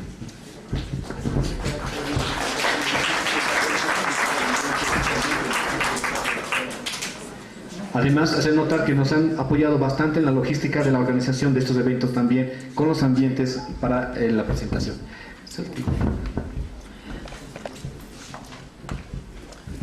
Bueno, justamente tomo la ocasión a agradecer al Instituto de la Sociología que en cooperación con la Curva del Diablo ha organizado este día, de verdad. Ustedes ven ahora una debate de noche, ya hemos debatido toda la tarde. Muchas gracias por la buena organización, por el compromiso con el tema. Siempre pienso las bibliotecas son el mejor lugar, el lugar más democrático para libros. Por eso vamos a entregar 5 copias para su biblioteca, para que todos que están aquí se pueden prestar y pueden leerlo, pueden hacer sus copias. Entonces, por favor, me ayuda. Muchas gracias. Muchas gracias. Muy buenas noches aquí a los expositores del texto, el indianismo, catarismo, también aquí a todos los presentes en esta presentación, y también agradecer a la Curva del Diablo, la parte organizativa, y también a la vez de las compañeras, también Pucara, que han hecho esta vez de sueño, se puede decir, ¿no? Un poco más conocer la parte de investigación que los coautores lo han expresado un poquito más general, pero nosotros estamos un poco para más difundir, un poco más para poder un poco más profundizar, ¿no? Y a nombre de la carrera, no está aquí el director, entonces a nombre de la carrera de Sociología, esto lo vamos a llevar a la biblioteca en local para que los compañeros tengan un poco más de conocimiento, para que lo vayan a revisar. Nada más, muchas gracias a sus consejeros. Gracias, Celestino, hermano. Decirles que realmente estamos muy contentos por la participación de la gente. Hemos ido a muchos medios de comunicación estos días para invitar al programa de hoy, pero definitivamente parecía que el tema, una presentación académica, un trabajo académico, no era el tema de interés de los medios de comunicación. Casi todos los medios nos han dicho que no, bueno, que no era prioritario, que tienen otros temas más. Sin embargo, al ver tanta gente aquí, definitivamente nos damos cuenta que sí que hay mucho interés, y creemos que esta de la Ciudad del Alto ha sido definitivamente el espacio donde teníamos que trabajar, presentar y compartir este trabajo. Vamos a entrar, por favor, ya a las preguntas, a los primeros 3. Tenemos un hermano, 2 y 3. Muy bien. Vamos a empezar por los compañeros. Bueno, creo que el micrófono no va a alcanzar, así que vamos a, si se pueden acercar, y los que están atrás tal vez pues, pueden acercarse aquí.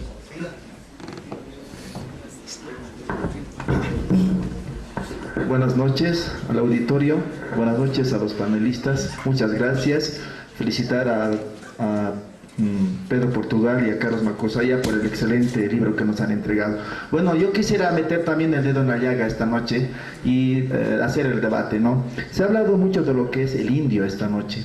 Y yo quisiera saber, pero en la lectura actual política hay un sujeto que emerge con mucho más fuerza y emergencia, y es el aymara. Entonces parece que hay una contradicción entre lo que es la realidad del indio y la realidad del aymara. ¿Podemos encajar el concepto del indianismo con la contemporaneidad del aymara? Esa es una pregunta que me entra a la cabeza, porque el aymara ahorita, como muy bien lo han expresado, es un aymara moderno que está en el mercado, que tiene celulares, que piensa de diferente manera a lo que puede hacer un indio o inclusive un indígena, ¿no? Entonces, esa sería una pregunta. La segunda pregunta a la compañera Marina Ari es, creo que está pensando un indianismo feminista, ¿no? No sé si ese es el reto para la compañera Marina Ari. Lo digo con el siguiente motivo. María Galindo tuvo un debate con un compañero, creo que era indianista, baja catarista, que no supo defender un proyecto realmente indianista catarista. Entonces creo que es necesario que Marina Ari también necesita pensar esta corriente. No sé si también se está pensando en eso, porque eso del Chachahuarmi generalmente también es un mito. No hay que negar que ese mito también estructura una realidad, y eso a ver si es que clarifica una realidad o nos beneficia en algo. La otra pregunta era el libro está muy bien, pero me queda sabor a poco con la pregunta. ¿Por qué habiendo, digamos, tanta conciencia india, no es que se ha estructurado realmente en un poder fáctico, en un partido? Por ejemplo, ahorita nosotros pensamos que el MAS es el fin de la historia, cuando Evo Morales es el primer presidente indio, cuando ya tenemos así senadores indios o aymaras, pero no es así. Si antes hubo una historia, ¿por qué no ha sido un indio hegemónico en su tiempo? Habría que preguntarnos también eso. Y una pregunta tal vez para el hermano que ha trabajado en la Asamblea Constituyente. Se han presentado varias agrupaciones ciudadanas con una con visión de Estado. ¿Hay algo de indianismo catarismo en esas visiones de Estado? Y dos, si es que es posible hablar de indianismo catarismo y una diferenciación entre catarismo de lo que es un toja. No sé si también hay un poco de eso. Muchas gracias. Gracias, hermano. Vamos a la segunda pregunta.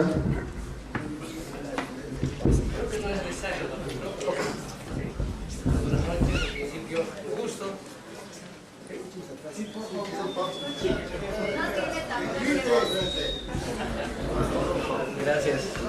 Bueno, muchísimas gracias. En principio, pues un gusto estar acá y felicitar por el libro y por la organización del evento. Yo creo que aquí hay muchísima gente con una curiosidad impresionante. ¿Qué es el indianismo y qué es el catarismo? Es una pregunta y aquí creo que el texto habla más del indianismo. Por supuesto, eso está bien. Como dicen los autores, yo tengo la versión digital del texto, no tengo la versión impresa todavía. En Bolivia se ha hablado bastante más del catarismo y se ha ocultado al indianismo. Entonces hay un déficit, por supuesto, bibliográfico sobre ese tema, ¿no es cierto? Y puede un poco, digamos, a empujar al debate de que el indianismo tiene este conjunto de actores políticos y ideológicos, intelectuales y luchadores sociales que han impulsado y han posicionado una visión del país y un discurso político, ¿verdad? Y eso es importantísimo porque rescato esa figura. Pero sin embargo, una pregunta, yo quisiera aquí polemizar, ¿verdad? 2006 y el 2008 se han hecho eventos que algunos de ustedes podrían llamar tal vez pachamámicos, pero digamos algunos llamarían vitalistas o digamos telúricos, que no tiene, digamos, en sentido. Aquí tengo justamente el libro de HCF Mansilla. No caer de pronto en la crítica que él hace al indianismo desde el propio indianismo, es decir, desvalorar los aportes críticos que hace el indianismo antiguo, el indianismo, digamos, de nuestros hermanos mayores, y la emergencia de un nuevo indianismo de jóvenes. Es decir, eso sería como un autogol, ¿no? Es decir, como el Bolívar de anoche con Insúa, que se pone un autogol al cambiar jugadores y no juega bien. Si ese sentido no es un proyecto político respetable en ese sentido. Creo que el 2006, ahí pregunto, ustedes, ¿qué piensan a partir de esa formulación que se ha hecho aquellos años? Y Carlos fue parte de ese grupo. La formulación del catarismo raya indianismo o indianismo raya catarismo. Dos grandes corrientes político-ideológicas que han surgido en el mundo andino, separados y disputados entre sí por la conquista del poder, pero porque los curas han utilizado más a los cataristas y los otros, los indianistas, han sido invisibilizados. Por tanto, hay una separación de un cuerpo, digamos, un cuerpo que tiene brazo derecho y brazo izquierdo, igual que el descuartizamiento de Tupac Katari. No habría que pensar y replantearse nuevamente la figura, esta fórmula del indianismo-catarismo como un brazo radical, el catarismo, y el indianismo como un brazo de pronto más plural, y juntar estas dos posibilidades ideológicas y políticas para conquistar realmente el poder en el sentido que se habla hoy. No es posible replantear esto, sino, digamos, volver a disociarlos, por un lado los cataristas y por otro lado los indianistas, y volver a la confrontación, que es lo que quieren los grupos dominantes en el momento actual. Cuando los indios o los cataristas se unan, es el momento que este país ha de verdad, digamos, volver al debate político de lo propio. Porque hoy estamos extraviados con el MAS y con Evo Morales en ese debate, ¿verdad? Entonces es una pregunta fundamental y creo que es sustancial incluso, un descubrimiento, la idea de que 1988 y 89, PIL, Ucayhuipala, Miluipalas han intentado esa articulación, pero no se pudo. Había que estudiar por qué no se pudo y ahora se ha vuelto a plantear y cómo se podía lograr esta configuración en la teoría de matemática, la intersección de conjuntos.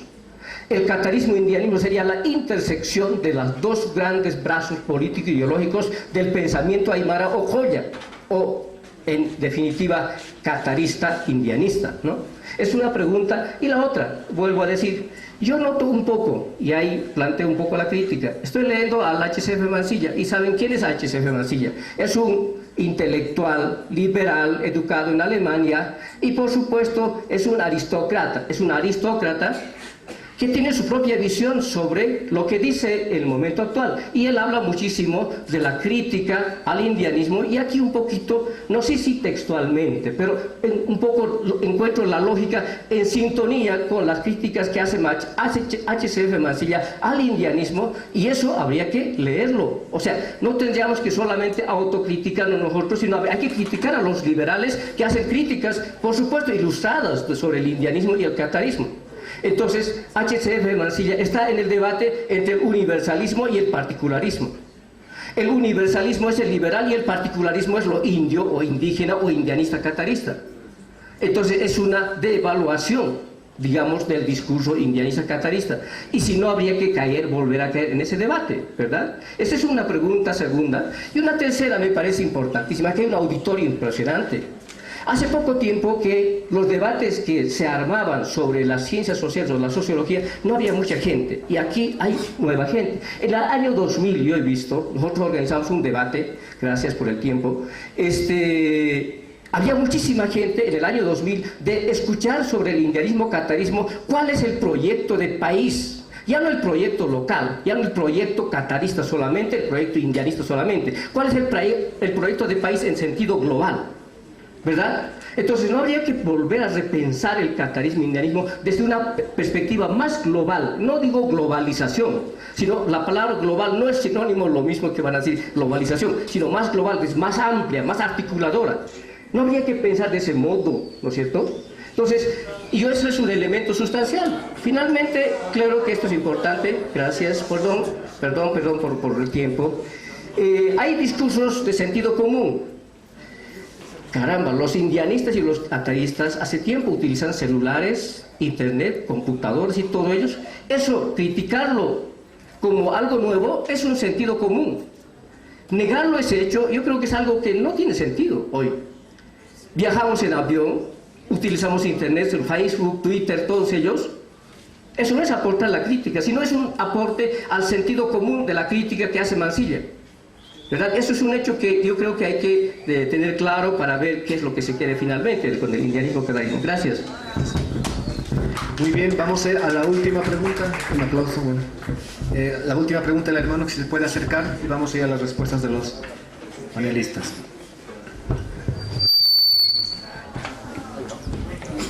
Perdón, buenas noches, muchas felicidades por la presentación del libro de Indianismo Catarismo. Bueno, la participación que yo quiero hacer, bueno, la inquietud es ¿cuál tiene mayor influencia en los movimientos sociales? ¿El indianismo, el catarismo o el papachamismo, como lo estaban explicando hace rato? ¿O es que ha perdido la identidad y solo se han convertido en grupos de presión? Nada más, gracias. Un aplauso. Muy bien, vamos a empezar con Marina.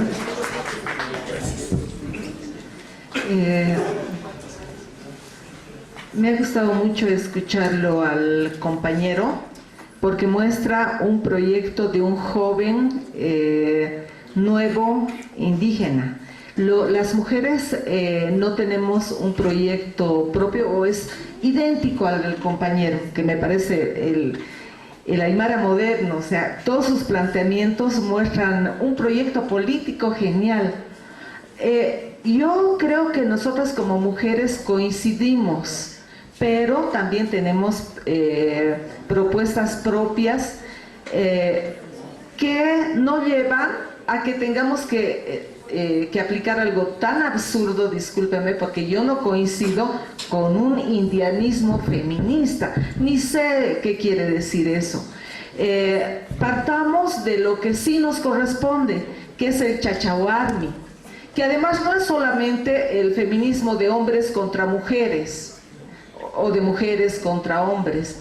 El Chachahuarmi es un principio que anima todo el cosmos, lo femenino, lo masculino, etcétera, etcétera.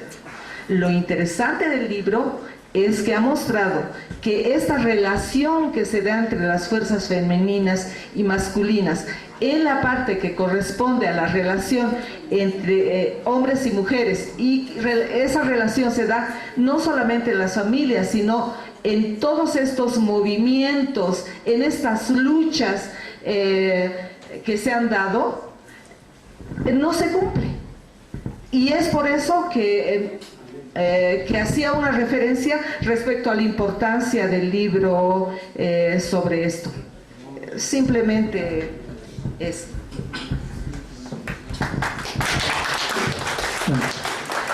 Voy a tratar de opinar sobre 3 o 4 puntos que se han dicho. El primero, sobre el término indio. El uso de todo término está condicionado por el momento. El momento da sentido. Cuando ese sentido desaparece, mejor dicho, cuando esas condiciones desaparecen, el sentido desaparece. Entonces, ¿por qué se utilizaba indio desde mi punto de vista? Bolivia, si revisamos los archivos, era el poder el que utilizaba el término indio. Si vemos documentos antiguos, certificados de nacimiento, documentos de identidad, se ponía de qué raza es. Se utilizaba el término de raza y se ponía indio, o se ponía blanco, o se ponía mestizo. Entonces era un término de uso del poder, porque a través de ese término había quienes mandaban y quienes estaban abajo. Quienes no se sentían indios tenían que mandar y el indio tenía que estar apagado por ser indio. Entonces, a nivel internacional, cada vez que ha habido un movimiento para liberarse, para resolver esa situación injusta, siempre la parte oprimida ha agarrado cosas que el opresor utilizaba, porque al utilizarlo tomaba fuerza y más bien desconcertaba al opresor. Sucedió con los negros, sucedió con los árabes, sucedió en todo país, sucedió con los asiáticos. Y también sucedió acá. La gente que organizó estos movimientos tuvo la lucidez de ver que si se decía indio, eso provocaba un terremoto. Porque quienes calificaban a los otros de indio, cuando la gente dijo somos indios, ya no quisieron que se utilice esta palabra. Ya no vienen de la India, etcétera, y demás cuestiones. Entonces tuvo una función política subversiva. Y eso se muestra en los efectos que ha tenido. Lo que hay que ver es si las cosas han cambiado radicalmente, de tal manera si ese término sigue siendo o no funcional. Si las cosas han cambiado y eso no es funcional, de por sí algo deja de tener un uso. Si las cuestiones siguen siendo funcional, es cuestión de las organizaciones de ver si ese término tiene un contenido político o no lo tiene. Entonces no es cuestión de que uno viene de la India o por gusto, todo tiene, digamos, su explicación política e histórica. ¿Por qué si había conciencia no se consolidó un partido hegemónico? Porque la conciencia no basta, porque el convencimiento no basta. El saber a alguien que la cuestión es justa no es suficiente. A mi modo de ver, que nos organizaron estos movimientos se chocaron ante un muro de rechazo, un muro de represión, un muro de indiferencia muchas veces. Cuando leemos los libros de Reinaga, a veces él está muy impregnado de ese rechazo, es como un dolor que grita de no estar, digamos, de no ser considerado, de ser insultado. Entonces, ¿cómo resolver ese problema y con esas condiciones adversas organizar un partido? Eso es muy difícil, porque frecuentemente las condiciones logran su objetivo, desaniman, dividen, quitan las energías. Entonces, no es como las luchas políticas que todos nosotros vamos a tener y que muchos van a empezar. No es fácil, no es una autopista que cualquiera le pone adelante, es una carrera de obstáculos. Y esa carrera de obstáculos en ese momento ha sido difícil para quienes han estado en estos movimientos de salvarlos. Y por eso ha habido problemas, por eso ha habido frustraciones, por eso ha habido divisiones. Pero entender por qué, y ahí se toma lo que decía Carlos, ahí está la mecánica. Cuando vemos que ha habido problemas y ha habido una mecánica, es como cuando alguien estudia un motor. Si sabe que en un carro ha habido cierto desperfecto, hacemos que en nuestro carro ese desperfecto ya no exista.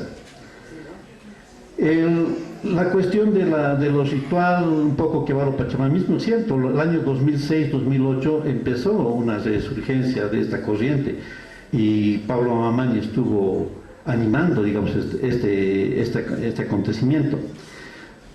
Todo en la situación colonial, todo resurgir político empezó de forma ritual, pero no terminó ahí, fue el primer camino, porque es la manera más profunda como uno se encuentra, porque después viene el desafío de lo real y controlar lo real, y en política la cuestión del poder, y no solamente tomar el poder, sino administrarlo bien.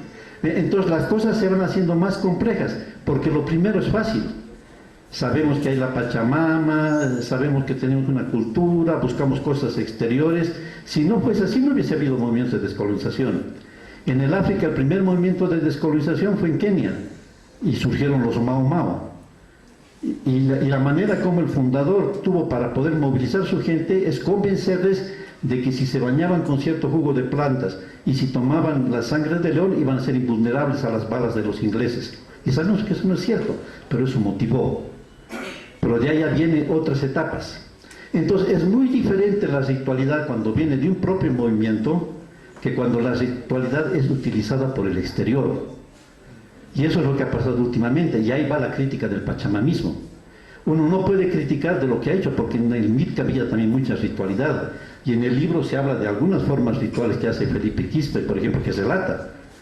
Lo que se critica es esa degeneración que hubo, porque aquello que puede ser un impulso, después llega a ser un freno. Porque las cosas, una cosa son los que motivan, lo que nos hace es encontrar una raíz, y otra cosa es lo que nos permite triunfar.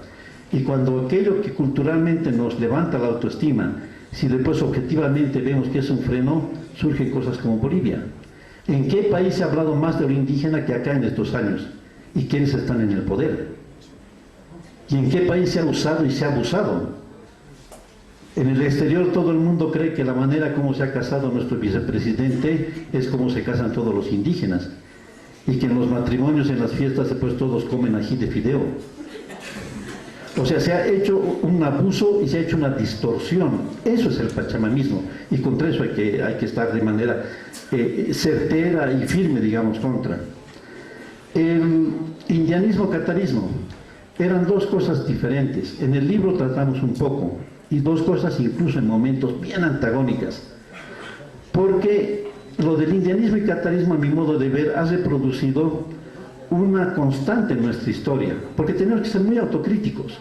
Parte del pachamamismo es hacernos creer que somos superhombres, mágicos, perfectos. Eso es mentira. Desde que llegaron los españoles hubo indios con los españoles y indios contra los españoles. Y si los españoles ganaron fue porque hubo indios colaboradores, que ellos combatían a los otros indios. Y a lo largo de toda la historia vemos que ha habido esta división. Entonces es como si en la mentalidad indígena hubiese habido siempre dos manifestaciones: gente que busca cooperar con lo que existe porque lo ve inevitable, y gente que se opone radicalmente. Entonces esas dos maneras de ser ha habido en todas partes de la historia, pero a veces han coexistido en agrupaciones, porque son dos facetas políticas, tácticas para discutir qué hacer. En nuestro caso se dividen rápidamente. Tupacatari ha sido vendido por nuestra misma gente, igual Tupac Amaru. Entonces, y vemos entonces esta constante de enfrentamiento. Entonces, del catarismo ha surgido algo similar. La gente que estaba con el catarismo era la gente que sentía con mayor profundidad que teníamos que establecer relaciones con nosotros, que teníamos que analizar la cuestión con la izquierda, hablar con la iglesia, pero lo hacían de tal manera de debilidad que caían en la sumisión. Mientras los indianistas decían: esta es nuestra vía, nosotros somos auténticos, nosotros tenemos que tomar poder, y lo hacían de una manera tan radical que también se anulaban en sus iniciativas. Eso fue lo que pasó. Ahora, evidentemente, las formas políticas que nazcan van a tener que eliminar esa característica, Puede ser un antiguo catarista que agarra esa vertiente indianista y que se da cuenta que hay un contenido profundo aparte de la colaboración con los otros, o puede ser un indianista antiguo que sabe que el mundo existe, que hay otras cosas y que no se trata simplemente de hablar contra, sino de hacer cosas prácticas para tomar el poder. Pero es más probable que lo hagan las nuevas generaciones. Entonces, esos son desafíos políticos. Entonces, eso que va a surgir no se apresura ni se facilita maquillando la historia, porque ha sido una historia de enfrentamientos, ni poniendo así automáticamente los dos nombres para que se unan. Hay algunos de nuestros hermanos cataristas, sobre todo, que nos han criticado que el libro se llame El indianismo catarista, porque se pondría el indianismo como la primera cuestión importante y el catarismo como un adjetivo, algo que va después. El título de estos anecdóticos es una cuestión que ha salido al final, porque no hemos podido ponernos de acuerdo con el autor, ¿no es cierto? Y al final con el coautor, y al final hemos quedado en un título. Pero quisiera decir que yo asumo ese título por lo siguiente, porque históricamente y conceptualmente el indianismo ha nacido primero. Primero se formaron las organizaciones indianistas y primero hubo el pensamiento propio indianista. Y como reacción a ello surgió el catarismo. En algunos momentos el catarismo tuvo más fuerza relativa, porque sobre todo trabajó en el sindicalismo campesino. De tal manera que algunos pensaron que los cataristas eran los que trabajaban con los movimientos sociales y los indianistas eran puro teóricos. Eso se deshizo con Felipe Quispe, porque también es indianista. Y en los últimos años el sindicalismo campesino nunca se ha movido con tal fuerza histórica que cuando ha estado dirigido por un indianista. Entonces, esa dicotomía evidentemente tiene que desaparecer, pero no es labor, digamos, de poner solamente un título. Pero si acaso no desapareciera, y ese es un reto para quienes van a hacer política, yo volvería a apoyar aquello que considero lo más noble, lo más radical, porque históricamente ellos siempre han hecho avanzar la historia. Yo consideraría que la vertiente principal, con todos los méritos que tiene el catarismo, es el indianismo. Porque sin nobleza, sin entrega, sin radicalidad bien entendida, nunca hay transformación. La influencia de los movimientos sociales, bueno, está más o menos en la misma pregunta. Me parece que ha habido influencia en los movimientos sociales.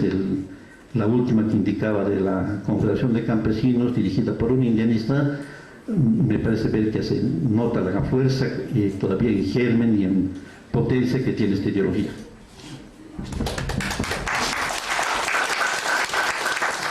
Voy a empezar por lo último que tocaba don Pedro, la pregunta sobre movimientos sociales, indianismo, catarismo, pachamamismo. ¿Qué son los movimientos? Primero, no son movimientos sociales es un tipo de acción colectiva donde las estructuras de mando hasta cierto punto se diluyen. No tenemos eso hoy. Eso había el 2003, el 2000, el 2005. En la actualidad funcionan como organizaciones sociales con toda la estructura de mando, la verticalidad y por lo tanto la preeminencia de los dirigentes.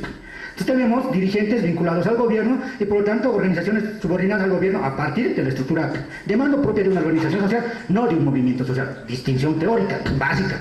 Entonces, ¿qué influencias tienen? Bueno, como imagen turística, claro, el pachamamismo hay que exhibir cara de indio con poncho y los gringos de vienen y te financian algún proyecto. Sí, ciertamente tienen eso, pero son funcionales, digamos, subordinados al poder establecido sin ningún aporte crítico. Díganme, por ejemplo, pasaron las recientes referéndum, ¿quiénes salían a defender que este gobierno era indígena? Los no indígenas, Hugo Moll y no sé, pero supuestamente el gobierno es indígena. ¿Y por qué los indígenas no dan la cara? Porque el gobierno, la gente pensante, la gente que dirige, no son los indios, seamos francos, no lo es. Simplemente es la masa movilizable, como lo ha sido en otros gobiernos. Para mí esa es una crítica importante, porque lo importante del indianismo era perfilar al indio como un sujeto político mandante. Yo pienso que eso es todavía algo pendiente. Ahí resumo. Lo que decía un poco don Pablo Mamani. A ver, primero para mí, una cosa es bien interesante. No podemos unir el indianismo y el catarismo. Esto yo lo noté bueno, como ejemplo, lo estoy poniendo metáfora. Mi sobrino quería juntar un juguete con las piezas de otro que no encajaban. Como él no conocía bien esas piezas, las quería juntar. Y para mí no hay un conocimiento. Bueno, se está desarrollando sobre el indianismo, catarismo tal, que puedo decir, estos son los elementos de articulación. Son buenas intenciones para mí eso de querer juntar indianismo y catarismo. Lo que hay que ver en qué medida, primero, sus propias diferencias constitutivas internas y en qué contexto estaban diferenciados. Bueno, podría ser. Para mí fueron buenas intenciones. Sí, desde 2006 yo participé y me alejé precisamente porque yo estaba hambriento de claridad y era lo que menos había en ese tipo de actividades. Pueden ser vitalistas, terroristas, no sé, le podemos poner muchos nombres, pesado plurinacional, pero no hay distinción para mí cuando algo encubres con los nombres. Porque es como, yo escuché alguna vez, no, es que para los aymaras, digamos, la muerte, no existe la muerte. Señores, cuando de una familia mueren sus padres, los niños quedan abandonados. Y aunque Todos Santos digan que vengan sus espíritus, a esa familia se la tiene que arreglar. Porque participamos de una universalidad, y esto es un punto importante para mí. Y tiene que ver con esto del sentido común. El sentido común para mí es bello porque si uno lo toma con calma, perdón por la frase, puedes hacer análisis muy orgásmicos. ¿Qué es lo importante para mí del sentido común? Cuando yo hablo de los celulares, y estoy pensando en Simón Yampara, que en la UPEA, en las que en sociología decían, yo recuerdo por testimonios de estudiantes, no tenemos que usar los celulares porque es de la cultura occidental, no tenemos que usar el minibús y cosas así. Lo decían, no es un cuento. Primero, hay personas de ese tipo, no es que no existen. Y esas personas envenenan a nuestra gente. Primer punto. Segundo, el uso de la tecnología y de todos estos elementos implica el funcionamiento de una manera de pensar que es universal. O sea, no es simplemente que usamos celular, papel y esas cosas, que estamos inscritos de una forma en la que funciona el mundo, la tecnología, la ciencia. Cuando yo apunto a estos temas de que usamos celular, estoy apuntando que aunque nosotros no los reconozcamos, participamos de una universalidad. Y aquí hay un problema muy importante. Digamos, si se plantea como el uso público y privado de la razón, pero lo pensamos como una particular, sí, los aymaras somos algo, los que podemos dar respuestas al mundo. Está bien, pero a mí me gusta más el uso público de la razón, que sería pensar aquello que tiene que ver con nosotros, que es universal. Y eso en los hechos prácticos lo practica la gente aymara que no está vinculada a estos movimientos, por ejemplo, a los proyectos de organismos internacionales, donde hay zoológicos étnicos, donde estos organismos exhiben a sus indígenas con plumas, ponchos, abarcas. No, yo no estoy pensando en esa gente que que alimentan esos zoológicos étnicos. No, pues está bien, ellos para mantener su financiamiento, sus viajecitos la puedan pasar bien, vivirán bien ellos, pero la gente no vive bien. No estoy pensando en ellos, estoy pensando en la gente que cotidianamente se desenvuelve en el día a día, bien vino a pasar clases en la universidad, vendiendo algo en la 16 de julio, y es bien interesante. Podemos criticar a HCF Mansilla por ser liberal, pero ¿no es acaso nuestra gente más liberal que HCF Mansilla en economía? Vayamos a la 16 de julio. O queremos engañarlos, sí, los liberales son los blancos, y no somos capaces de ver lo liberal que es nuestra gente.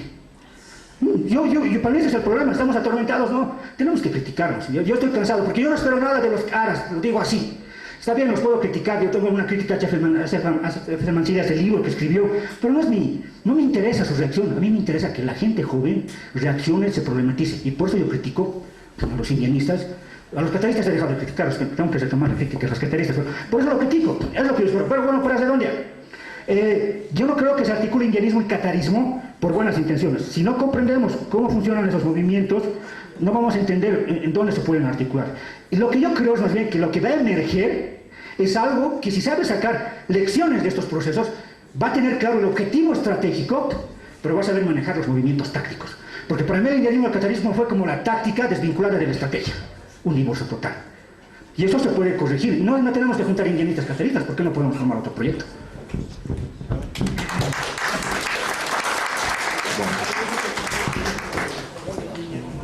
Bueno, primero voy a tratar de hacer unas pequeñas reflexiones juntamente con Pablo Mamani, ¿ya? 3 cosas que me han llamado la atención. Primero, el tema de la mujer, y también a la hermana Marina Ari meter en esa pequeña discusión. Yo no puedo solucionar el problema de las mujeres. Son las mujeres las que tienen que solucionar sus problemas. A lo mismo que era el momento en el que el indio, nadie se lo podía solucionar los problemas, sino que el mismo indio es el que soluciona sus problemas. O sea, tiene que partir de las condiciones de uno mismo. A las hermanas que vienen, ¿no?, al movimiento, a la curva del diablo, yo les invito a que piensen y reflexionen tal vez un posible warmingianismo. Qué bonito sería. Pero yo no puedo construir eso. Que yo lo construya un warmingianismo sería algo... No tener cambios de sexo, ¿no? Pero no. Y lo que yo también reflexiono con Pablo Mamani es que yo soy bien liberal. No sé por qué el HCF Mansilla más puede ser liberal. o por qué el blanco solamente tiene el derecho de ser liberal. Yo soy bien liberal, en la práctica, ¿no? Al ser liberal en la práctica, es lo mismo que Carlos Macusaya dice. El mismo hecho de que me inviten a ser pasante de una fraternidad, veo y cómo gastan dinero, cómo, o sea, manejan dinero mejor que el blanco. O sea, ahí yo veo el liberalismo, en la práctica. Tal vez no tanto en que conozcan, ni siquiera deben saber qué es liberalismo, pero en la práctica es muy diferente. O sea, yo creo que tal vez el indianismo de muchos, tal vez de los que están detrás, de las personas mayores detrás de mí, indianistas, es que ha habido mucho la influencia del pensamiento de las izquierdas y hay que decirlo también del cristianismo. Y lo que yo estoy proponiendo en mi grupo político es que hay que desizquierdizar el indianismo. Yo veo esas lecturas de los antiguos indianistas, de los mismos aymaras. Veo en Félix Pazzi, veo en Pablo Mamani, incluso en el mismo Felipe Quispe. Hay mucho del izquierdismo, o Fausto Zignaga. O sea, hay que desizquierdizar el indianismo y hay que darle las condiciones para que pueda adaptarse. O sea, la aymara se adapta a la realidad, y si no nos podemos adaptar a la realidad, o sea, no estamos en condiciones de poder enfrentarnos y poder construir un proyecto político para que este sí pueda legitimar lo que históricamente hemos tratado o se ha tratado de hacer, que el indio sea el titular del ejercicio del poder. Ya. El tercer punto, hermanos, a Pablo Mani, eso de pensar, de tratar de unir a todos los indianistas, cataristas en una sola bolsa, es algo que es ilógico. ¿Ya? Este libro te presenta, ¿no?, que había antagonismo cataristas e indianistas, en el mismo partido, en el mismo círculo indianistas había rupturas, había peleas, en el mismo catarismo había rupturas, había peleas. O sea, ¿qué está queriendo decir? No, el aymara es competitivo, ¿no? Siempre quiere ser... hay una enfermedad latinoamericana que es el caudillismo. Todos quieren ser el líder, ¿no? Todos quieren tomar la titularidad del ejercicio del poder. Entonces, lo que yo he visto también en la actualidad, o sea, toda esa herencia del pasado se sigue repitiendo. Los actuales grupos indianistas siguen teniendo esas fracturas. O sea, lo que yo he realizado es que ya no debería interesarnos meter a todos en un mismo círculo, en una bolsa, sino agarrar nuestro propio proyecto político, tratar de hacerlo coherente, objetivizarlo y que se haga una realidad, y los demás que se sumen o que no se sumen. Pero la cosa es que si tú tienes un proyecto político, luchado por eso, no trates de tratar de unir a todos, eso es imposible. Yo lo veo así. ¿Ya? El último aspecto de la pregunta del hermano, ¿qué influye más ¿qué ha influido más, el indianismo, el catarismo o el pachamanismo? Yo creo que por cuestiones románticas el pachamanismo ha influenciado más a los movimientos sociales. Por cuestiones románticas, decirte que Chachahuarmi, yo creo que tienen mucho del pensamiento cristiano, ¿no? Del respeto a la mujer, pero solamente es que de ideas. Porque a mí me invitan mucho más a jugar a los pueblos, pelota. Y yo veo que mientras yo estoy jugando pelota y nos estamos echando unas copas, las mujeres cocinando. O sea, ahí te das de cuenta que eso del chachahuarmi es una invención de las izquierdas, de la iglesia cristiana. Y lo dice aquí el libro. Está. Entonces, lo importante de esto, hermanos, es la reflexión, ver la realidad concreta, la vida áspera la que vivimos, y de ahí podemos sacar nuestras propias conclusiones. Muchas gracias.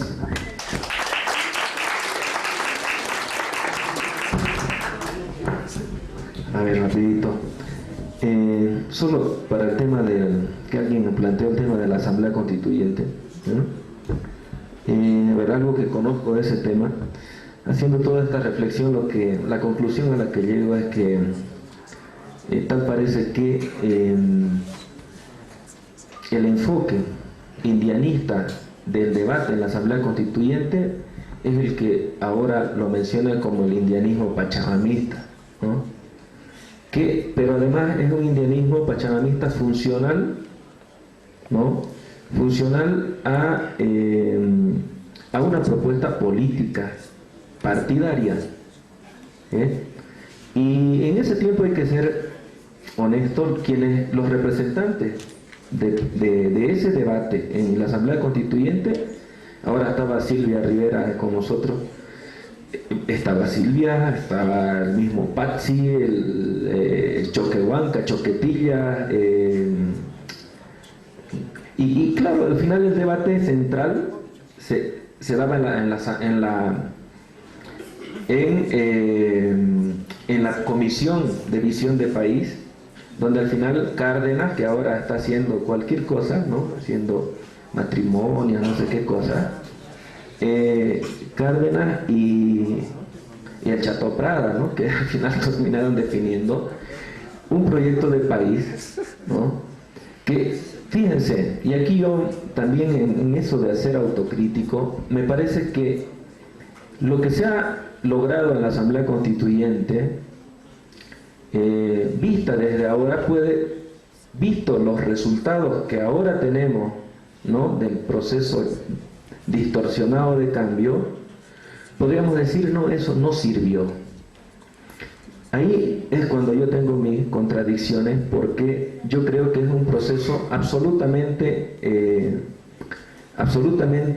legítimo de un movimiento social en su momento que puso, ¿no?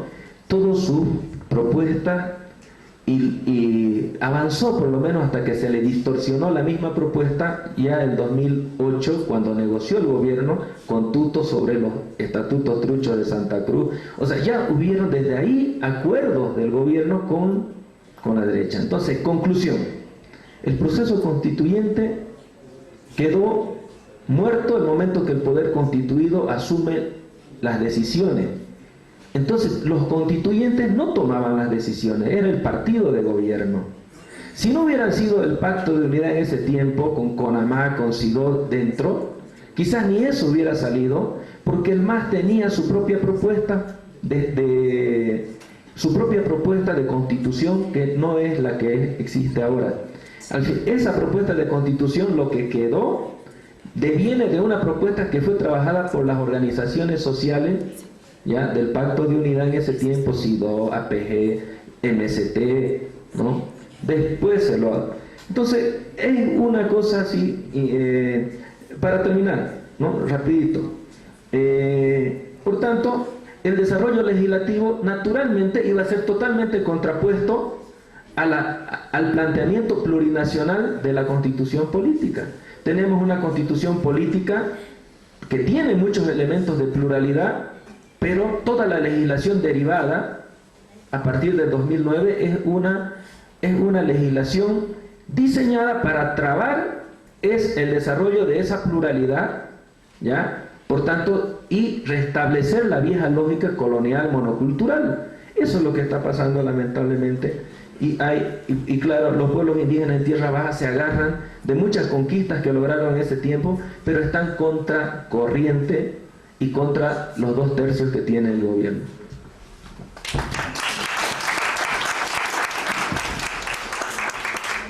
Muchas gracias por las respuestas. Lamentablemente por el tiempo, nos dicen ya que a las 9 en punto, bueno, ya pasado en realidad, nos van a cerrar el ambiente, no vamos a entrar a una segunda ronda de preguntas.